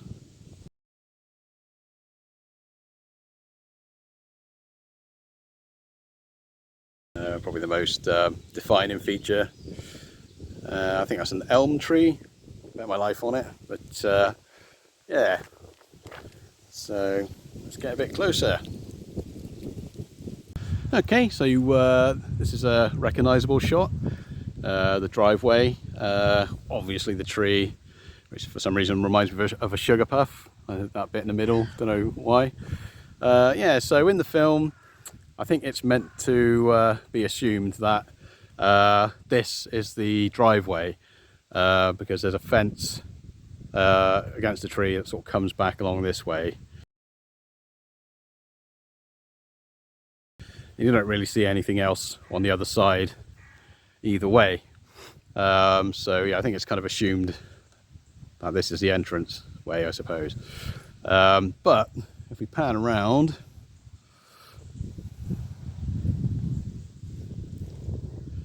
the entranceway is actually there.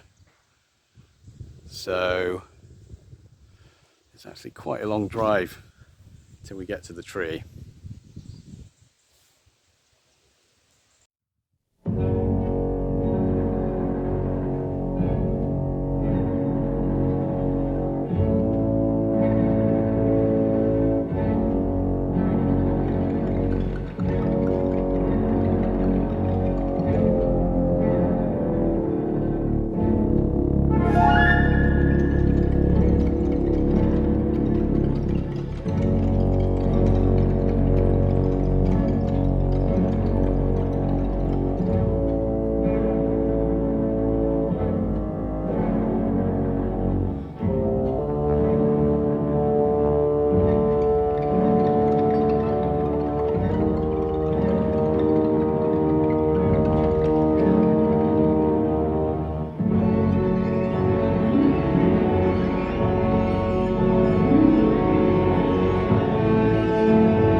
Okay, so this area here, which I can't really see because the sun's in my eyes, but it's where Jen and Paul meet for the first time.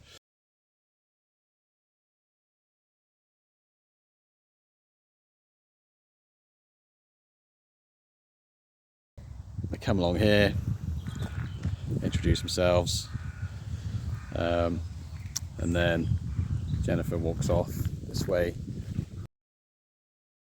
And Paul's bike is locked up there, so he grabs his bike and then follows Jennifer through here. So then we get this tracking shot of Jennifer coming through the gates on a bike.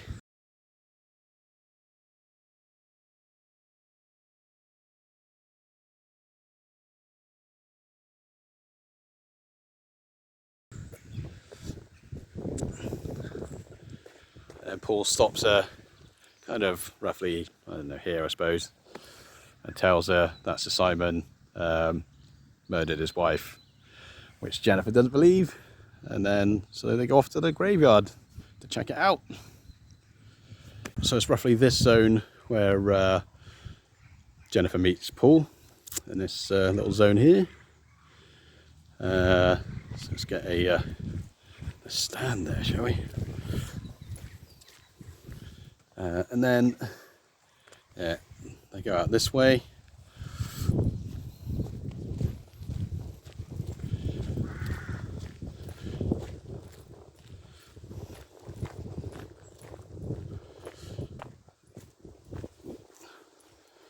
And yeah, you can see these columns still exist. Used to be a gate. You can see the gate catch there.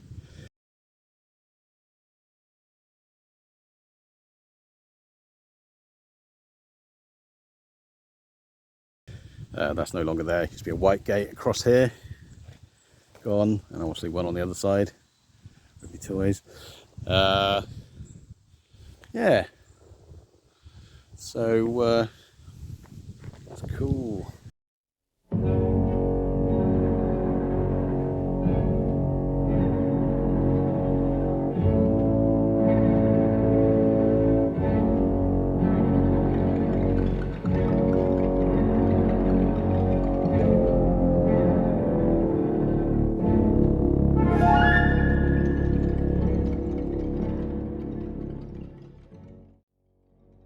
Yeah, so when Paul and Jennifer and the kids come from out there, or in there, in the background, it's hidden behind this tree, but you can see this building as well.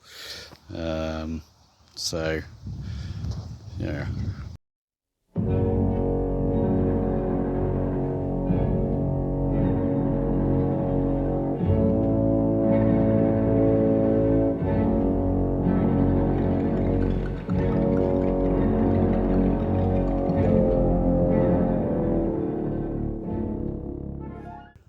So anyway, here I am in the colonnade. This is the back of the school, where you see Jennifer and Paul come through just before Paul gives Jennifer the brush off.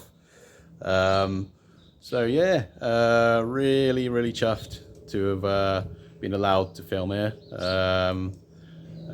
know, it's a school, it's a working school, though it's the kids are off at the moment. It's half term. But yeah, so anyway, this is where it was filmed, this bit. And just don't get hit, I hope I don't get hit by kids with socks, like in the film. Yep, so we get this tracking shot where Jennifer and her friends come out of this door. So we track them down past here.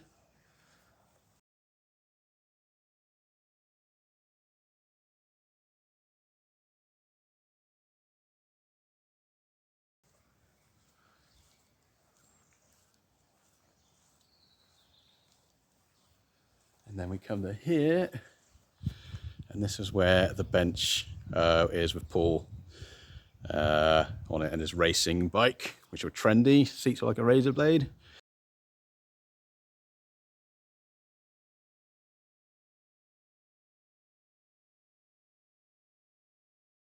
Back in the day. Yeah, so Jenny tries kind of, I don't know, cheering him up, or you know, just being friendly. Paul gives her the brush off. Like, oh, I'm busy in that. So yeah, they come down here like this, and then the camera sort of goes like that.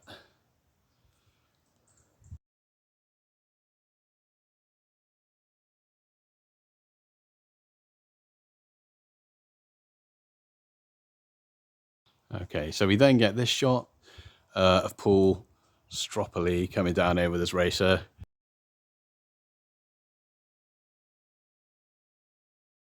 Male pride, male ego, all bruised in front of a girl. Poor baby. And we got these two kids coming up here, smacking each other with, I don't know, a sock or something. But yeah, this is the place, and yeah, very cool. There's Cranmore Hall, and here is the colonnade.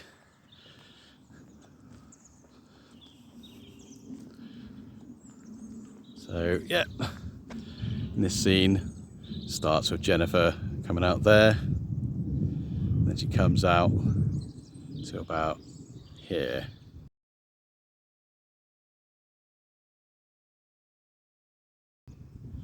And that's where Paul is with his bike, I think. And then as she talks to him, go down here, and he turns down here and comes down with his bike.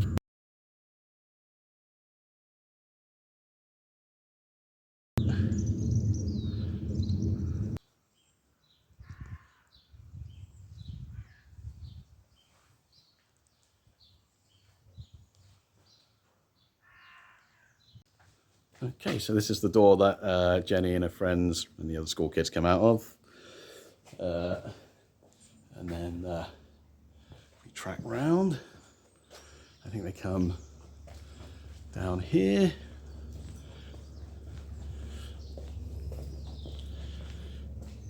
And this opening here, I think is where Paul is. So there's a bench, and Paul with his bike. Jenny sort of tries to, you know, cheer him up or creep round him, whatever you want to say. Here I am. This is right where the bench was, where Paul was unlocking his bike, adjusting his bike. So yeah, he was here. Jennifer comes along, dismisses her friend, and then comes along here to talk to him. And then they move along this way, and you know what happens next. And then Paul, they basically dash off around this way.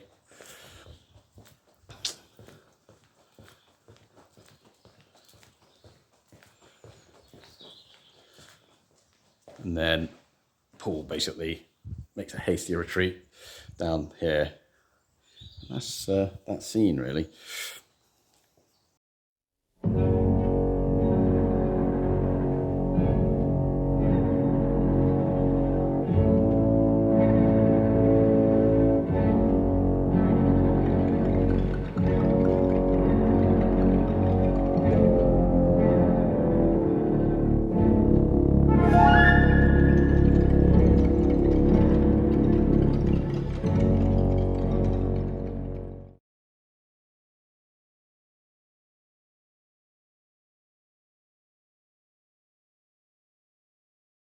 Okay, so if we just go around this corner here, we've got the lovely Carolyn, who we are indebted to. Oh, there you go. We come down this, just this little corridor, and there's your sports hall. Yeah, cool. Okay, so we are in the actual sports hall where the gym scene takes place.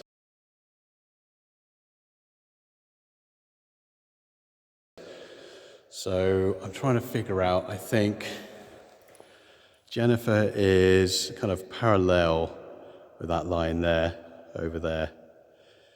And then she takes diagonal steps across into this sort of grid, through the grid.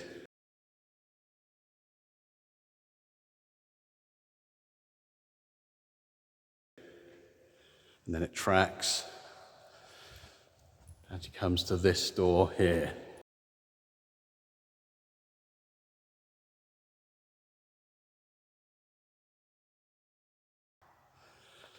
So yeah, it tracks into there.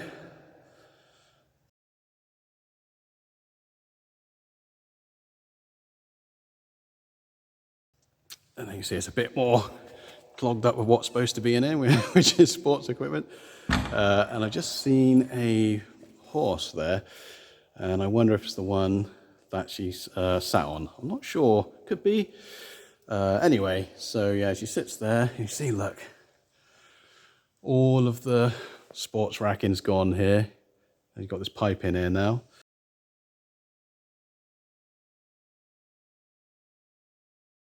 But yeah, Jennifer was kind of roughly behind these sports mats. So anyway, we pan around.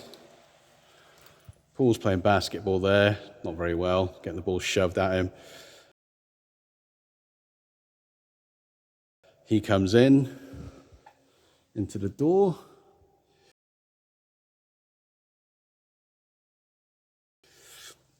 And then has a conversation with Jennifer, kind of roughly round about here.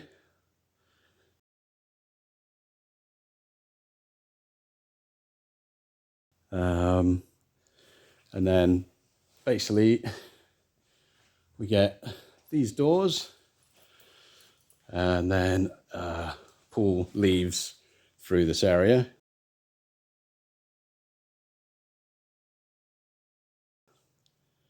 And Ted Wass is sort of braced against the door.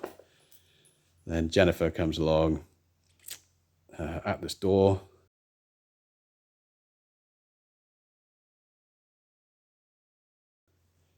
And then Ted Wass, or Harry, sorry, closes the door behind him. So the room, which I always wondered about through this door, is actually the sports reception area, which is quite cool. So now we know. And here's another look at the room. So you see it's got like a vaulted ceiling. It's definitely the same room. Carolyn was saying to me that it could have been a new room, but I don't think it is. She didn't definitely say it was. But yeah, it's definitely. So yeah, so we had Ted Wass here. Alyssa Milano kind of here, and Spencer Chandler kind of in this room. And what we'll do a spin around.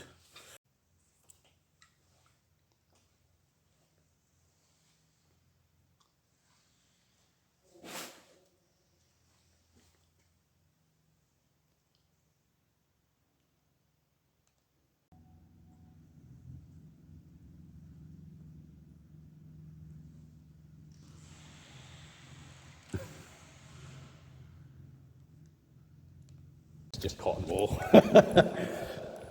So yeah, that's where Jennifer was playing ping pong.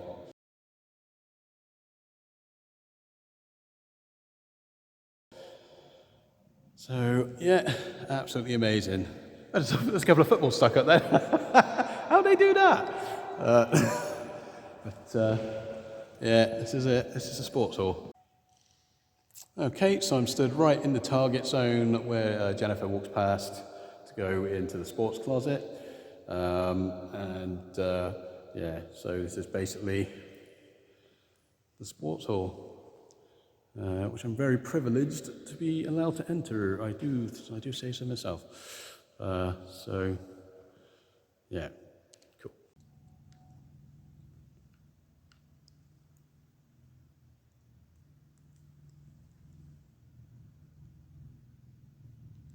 Okay, just so we know this is the, I mean we know anyway, but just so we know this is the right side of the gym. You can see the ropes there in the film. You see, well, kids hang off the ropes basically, climbing the ropes.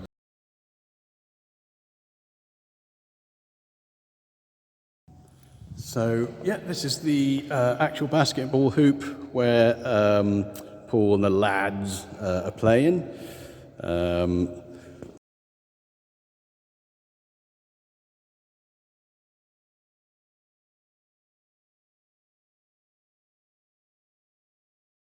So yeah, cool. Okay, so this is what's on the other side of the gym. Oh, this gym was opened in '85. So when Canterville Ghost was made, this was brand spanking new. By about a couple of months, I would have thought. So anyway, that's the door in the far side of the room. That's the storeroom where, so Ted West would have been basically propping out that door from this side as well. And then this is our exit, which is a nice traditional old door. And a couple of newer ones. Spot on. Okay, so yeah, all the way down there and to the left, that's where the sports hall is. And then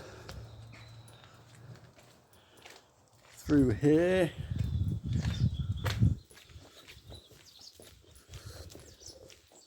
and to the right, that's where the colonnade is. Just look at the architecture on this place. It's amazing.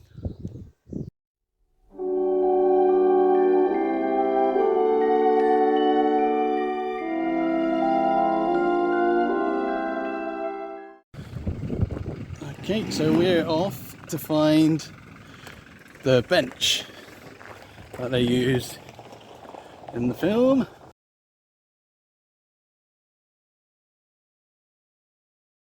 We had a bit of trouble finding it last time, so...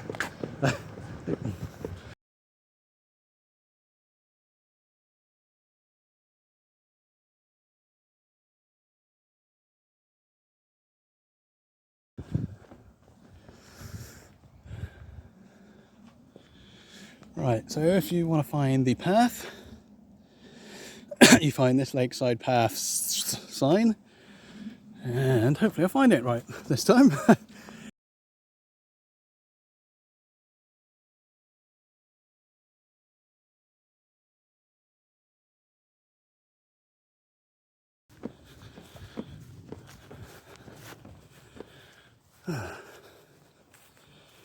you find this tree.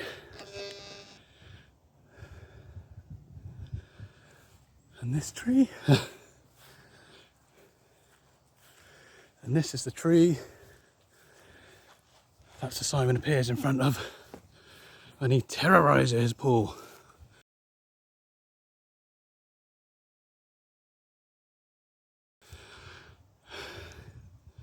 It's a very spooky tree. Anyway, what we've come here for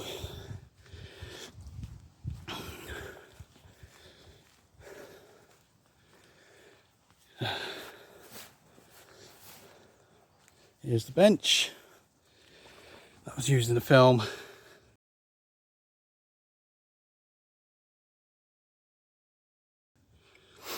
I thought it was a prop because all the gravestones and tombs are.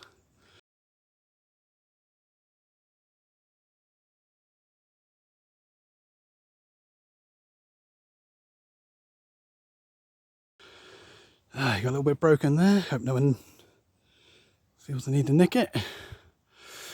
I don't. So there you go, there's the bench. John Gielgud sat here. Alyssa Milano. I think Ted Was ended up sitting there as well. And it is real, but it's hidden under loads of overgrowth, undergrowth, whatever. Overgrowth. So all this area must have been cleared out, or was clear. And but look, it's just all overgrown bushes.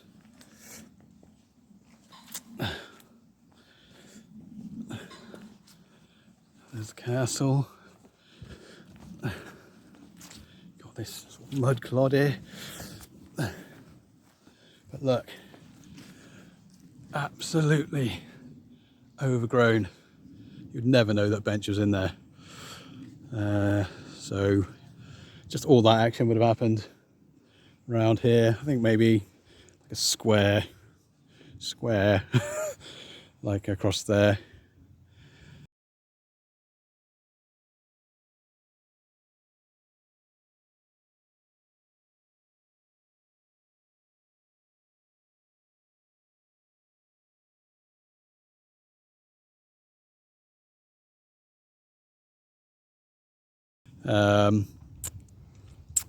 And it's all overgrown. It's the craziest tree you've ever seen in your life. So people still here wondering what I'm up to. So yeah. So the view, there's a view where Sir Simon has caught a cold, and you see Jennifer and Sir Simon sat together on the bench from the back. I mean, look at this, it's crazy. Look at these trees, man. Okay, it's like Return of the Jedi trees. It's about Ewoks that live up there or something. So yeah, that shot. I mean, you can just about see the bench through that, through the bushes. So Simon, whoop, and Jennifer would be sat there. The castle would be clearly on view in the background with a pretty filter on it to make it look nice. Well, the sky.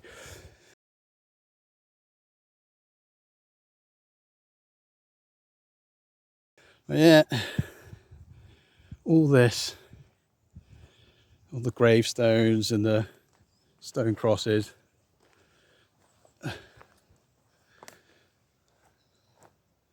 Nothing.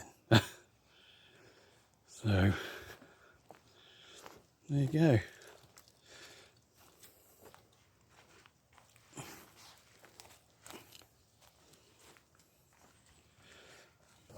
Yeah, so here I am on the Canterville bench in the graveyard, which was the graveyard was a prop. Apart from this, you can see, I don't know what you can see what I'm patting.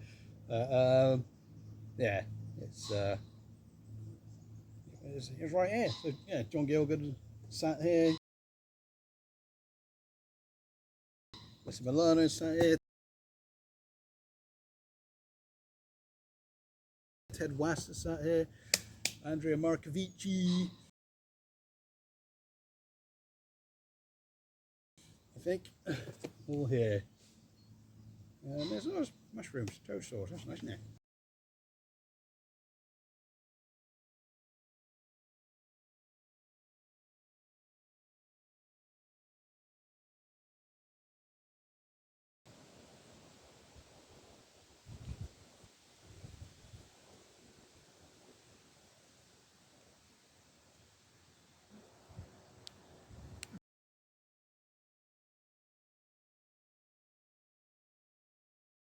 If you ever are here and you're looking for the for the bench, I say it's literally where this lakeside paths sign is. It is literally in there in that recess.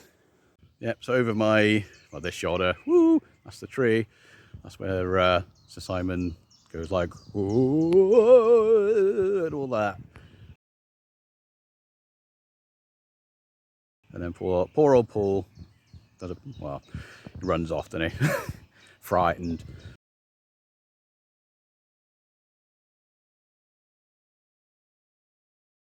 So yeah, we found it. I say it's all overgrown now. But, I'm sure that's on purpose. Not even looking at the camera, rubbish.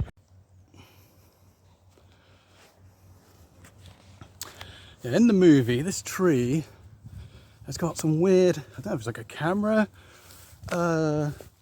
sort of prop thing. It seems to be up here. It's like, oh, this was they had a tree house here or something.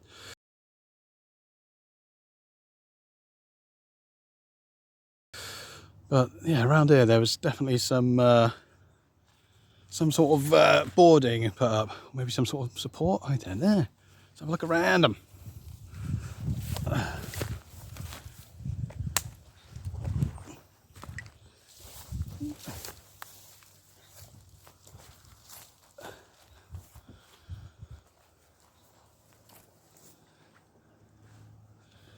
Yeah, that's definitely the kind of tree a ghost would materialise in front of or in, or yeah. So Sir Simon picked a good spot.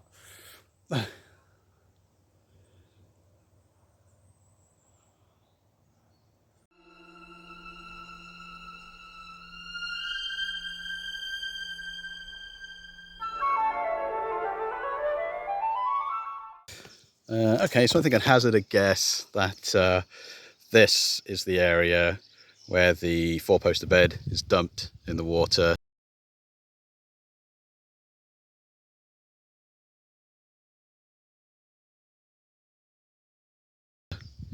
It just seems to be the most likely place as a clearing. Of course, it's 37 years later. I reckon, yeah, down in this, where all this is. Bearing in mind it's the middle of summer almost. So yeah, I think so we're kind of behind the castle there.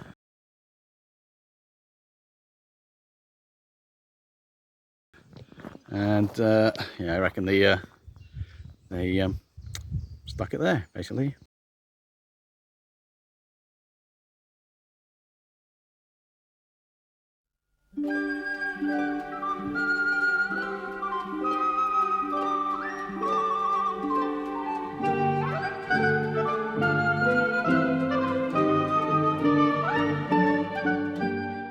Okay, here we are out in Rickford. That's where the next location is, down at Rickford Chapel. And so let's get down there and see what we can find. Okay, so here we are at Rickford, a few miles away from Cranmore, not too far. And basically we are on the, so it's the A368. If I'm wrong, I'll update that. But yeah, so here we are, and this is Rickford Chapel behind me. And you're thinking, where's that in the film? It's not, basically. But the waterfall behind me is in the film.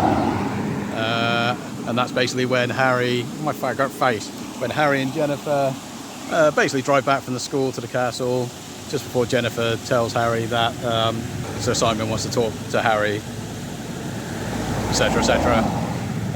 Yeah, so basically here we are at Rickford, and if I just turn everything around, get myself out of the way, that's the chapel. Woo. And there are the waterfalls. Yeah, so this is the road that Harry and Jennifer will be coming down with that white Mercedes on its backside, like right up its backside. What's it doing? I don't know. I suppose it comes down here. And all the way past here, that's where we go up there. It's my card, it's nice.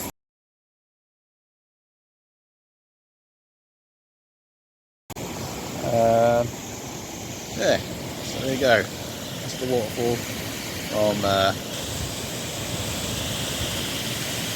angle. And trust me, it looks a lot bigger in the film. It's still impressive, but nowhere near as big as it looks in the Canterville Ghost. Look at that, that's nice. Apart from the scaffolding, but there you go.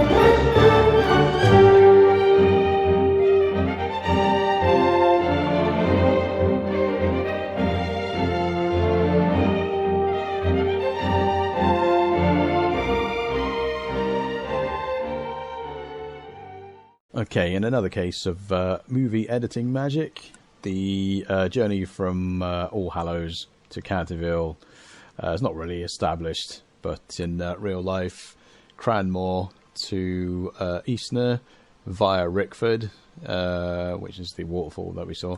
That's an 82.9 mile journey, and that takes 2 hours and 5 minutes. So Harry must have a lot of time on his hands to make that journey twice a day. Yeah, more movie magic.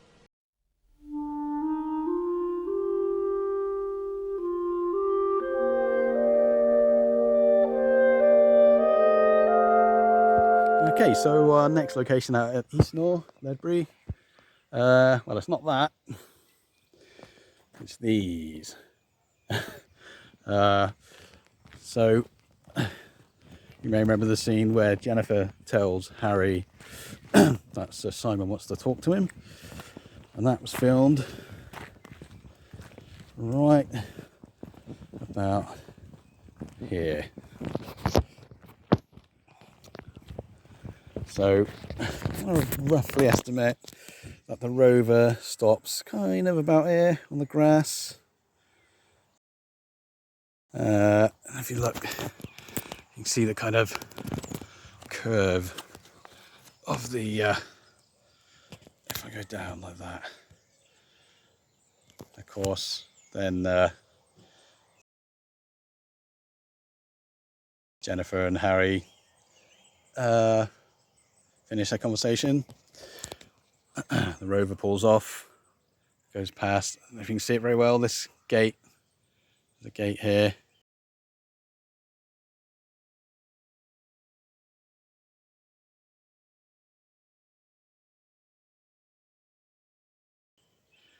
And then I think you can see these houses, or this chimney up in the background. You see there's a little thing there. Yeah, so you don't see that in the movie, otherwise it wasn't there, or they just edited it out or cut it so you couldn't see it like that. You can't see that, can you? So very well anyway. There you go. That's another location done and dusted. You see it go past this gate here off into the distance.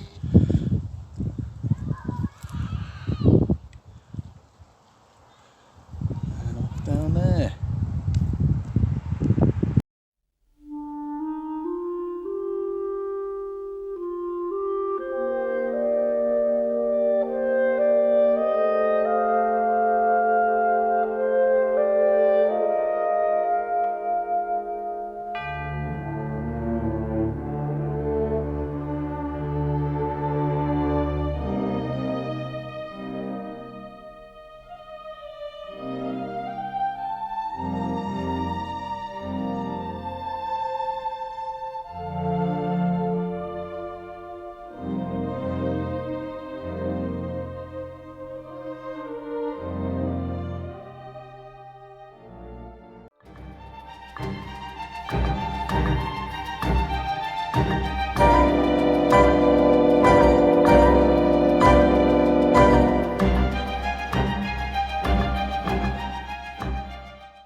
Okay, so behind me you can see a Ford sign.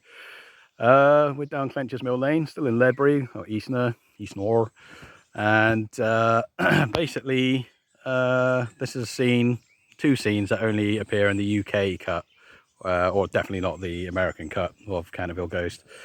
It's when Hummel and Lucy are going towards the train station.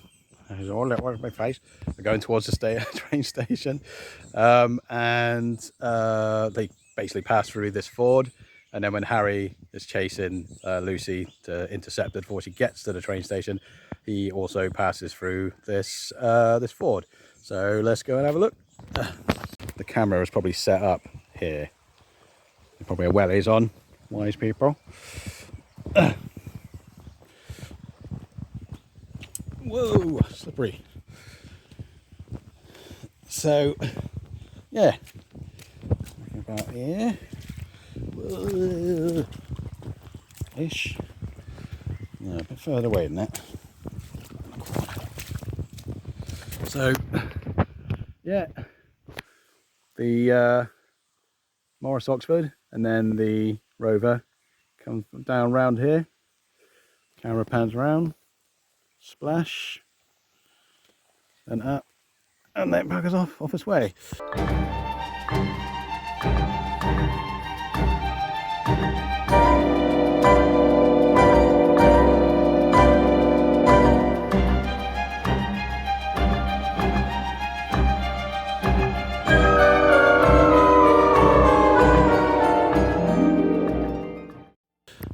It's a slightly different sign there. I think it's a public footpath sign, which I assume was the same back in the day. Slightly different style. But yeah, so this is it. This is Clencher's Mill Lane Ford.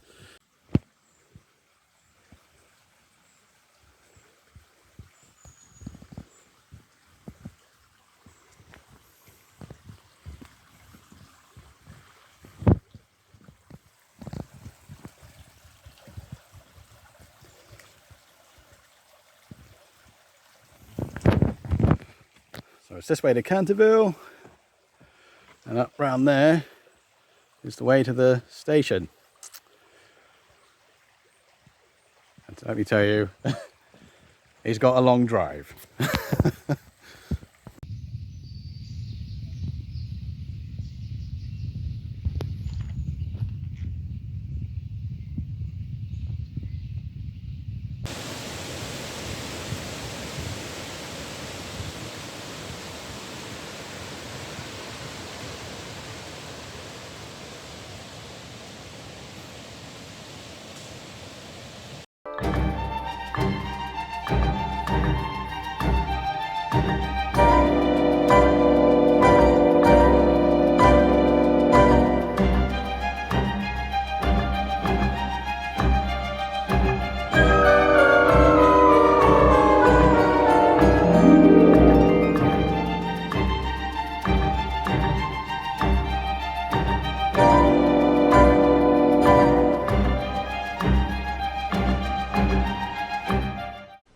So one thing that may be apparent watching this now is that during the scene where Lucy leaves to go to the station and Harry goes after her, geographically they jump about 72 miles a couple of times. So they leave the castle, all of a sudden they're at White's Level Crossing, which is 72 miles away. Then they jump back 72 miles and at the Clencher's Mill Lane Ford. And then they jump back 72 miles down the Piers Road, Withywood Lane corner. So, yeah, movie magic again.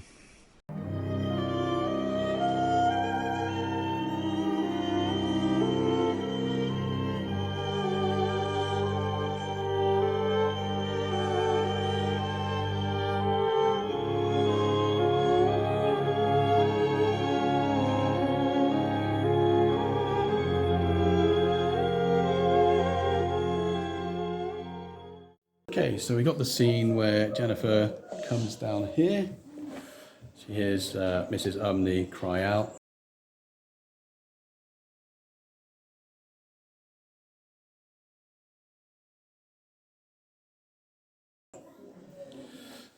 And goes into here, which is the chapel.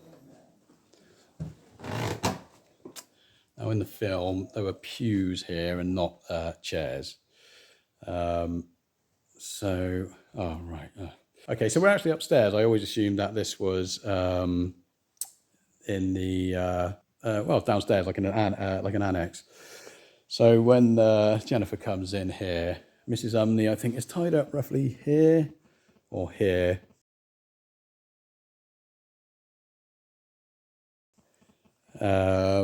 She's right opposite that window, but on this side. So Jennifer releases her, goes up to there, which is where the Canterville curse is.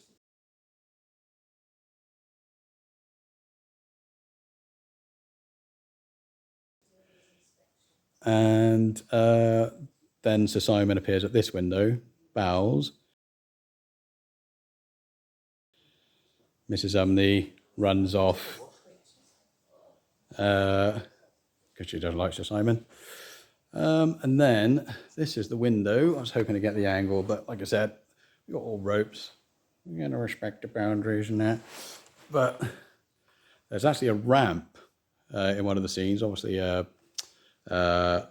like a mistake of filming. They should have removed it. There's like a black ramp that goes right up to that window.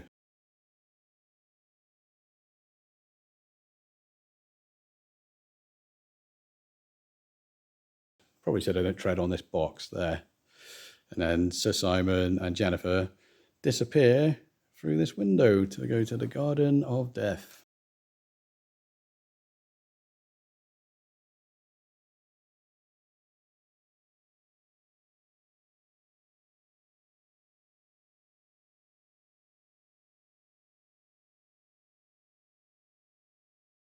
That up there is the chapel. So if my calculations are correct, when Sir Simon appears, he appears on obviously the other side of this window. And then when him and Jennifer go to the Garden of Death, they kind of come out of this window, but disappear obviously before they fall down. But they, yeah. So that's where that scene was filmed. And also, well, obviously I can't get over to that part of the room because ropes. But in the HTV cut, Mrs. Umney, Harry and Lucy come running in through here.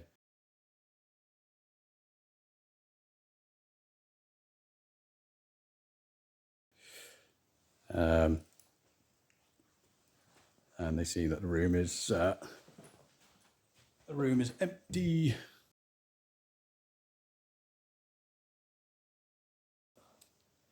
So Simon's taken Jennifer.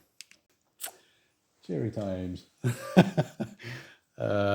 Yeah, so anyway, this is the chapel. It's pretty swish. It's all, and like I said, it really surprised me. It was upstairs. I just assumed it was a downstairs annex.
Look, it's me and this Canterville Castle in the background.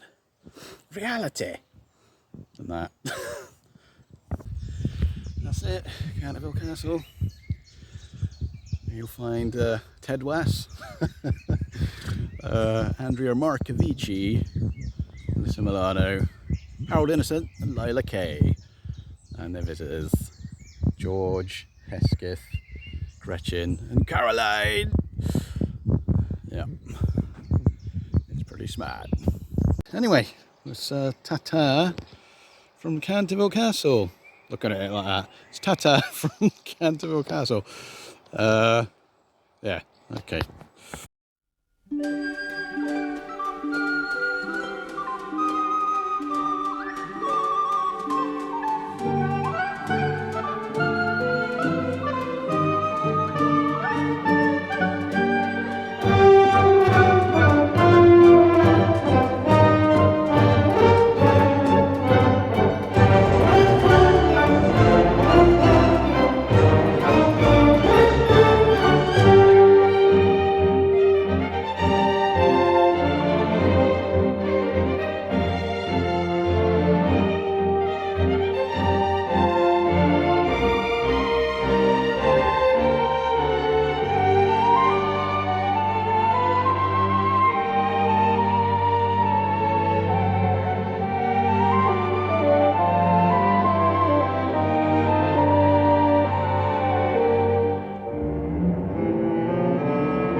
Okay, so that's it for Easter.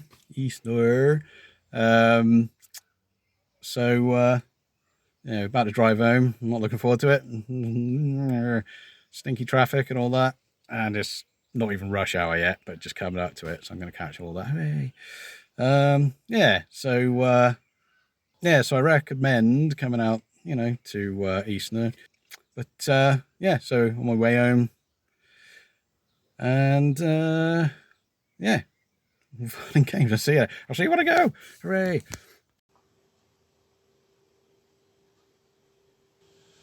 Hey, here we are again. So thanks for joining me on my oh, there you are.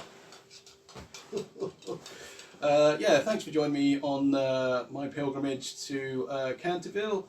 We had a lot of fun, didn't we? Well, I did anyway. So all that remains to say is goodbye, and I'll see you on the flip-flop.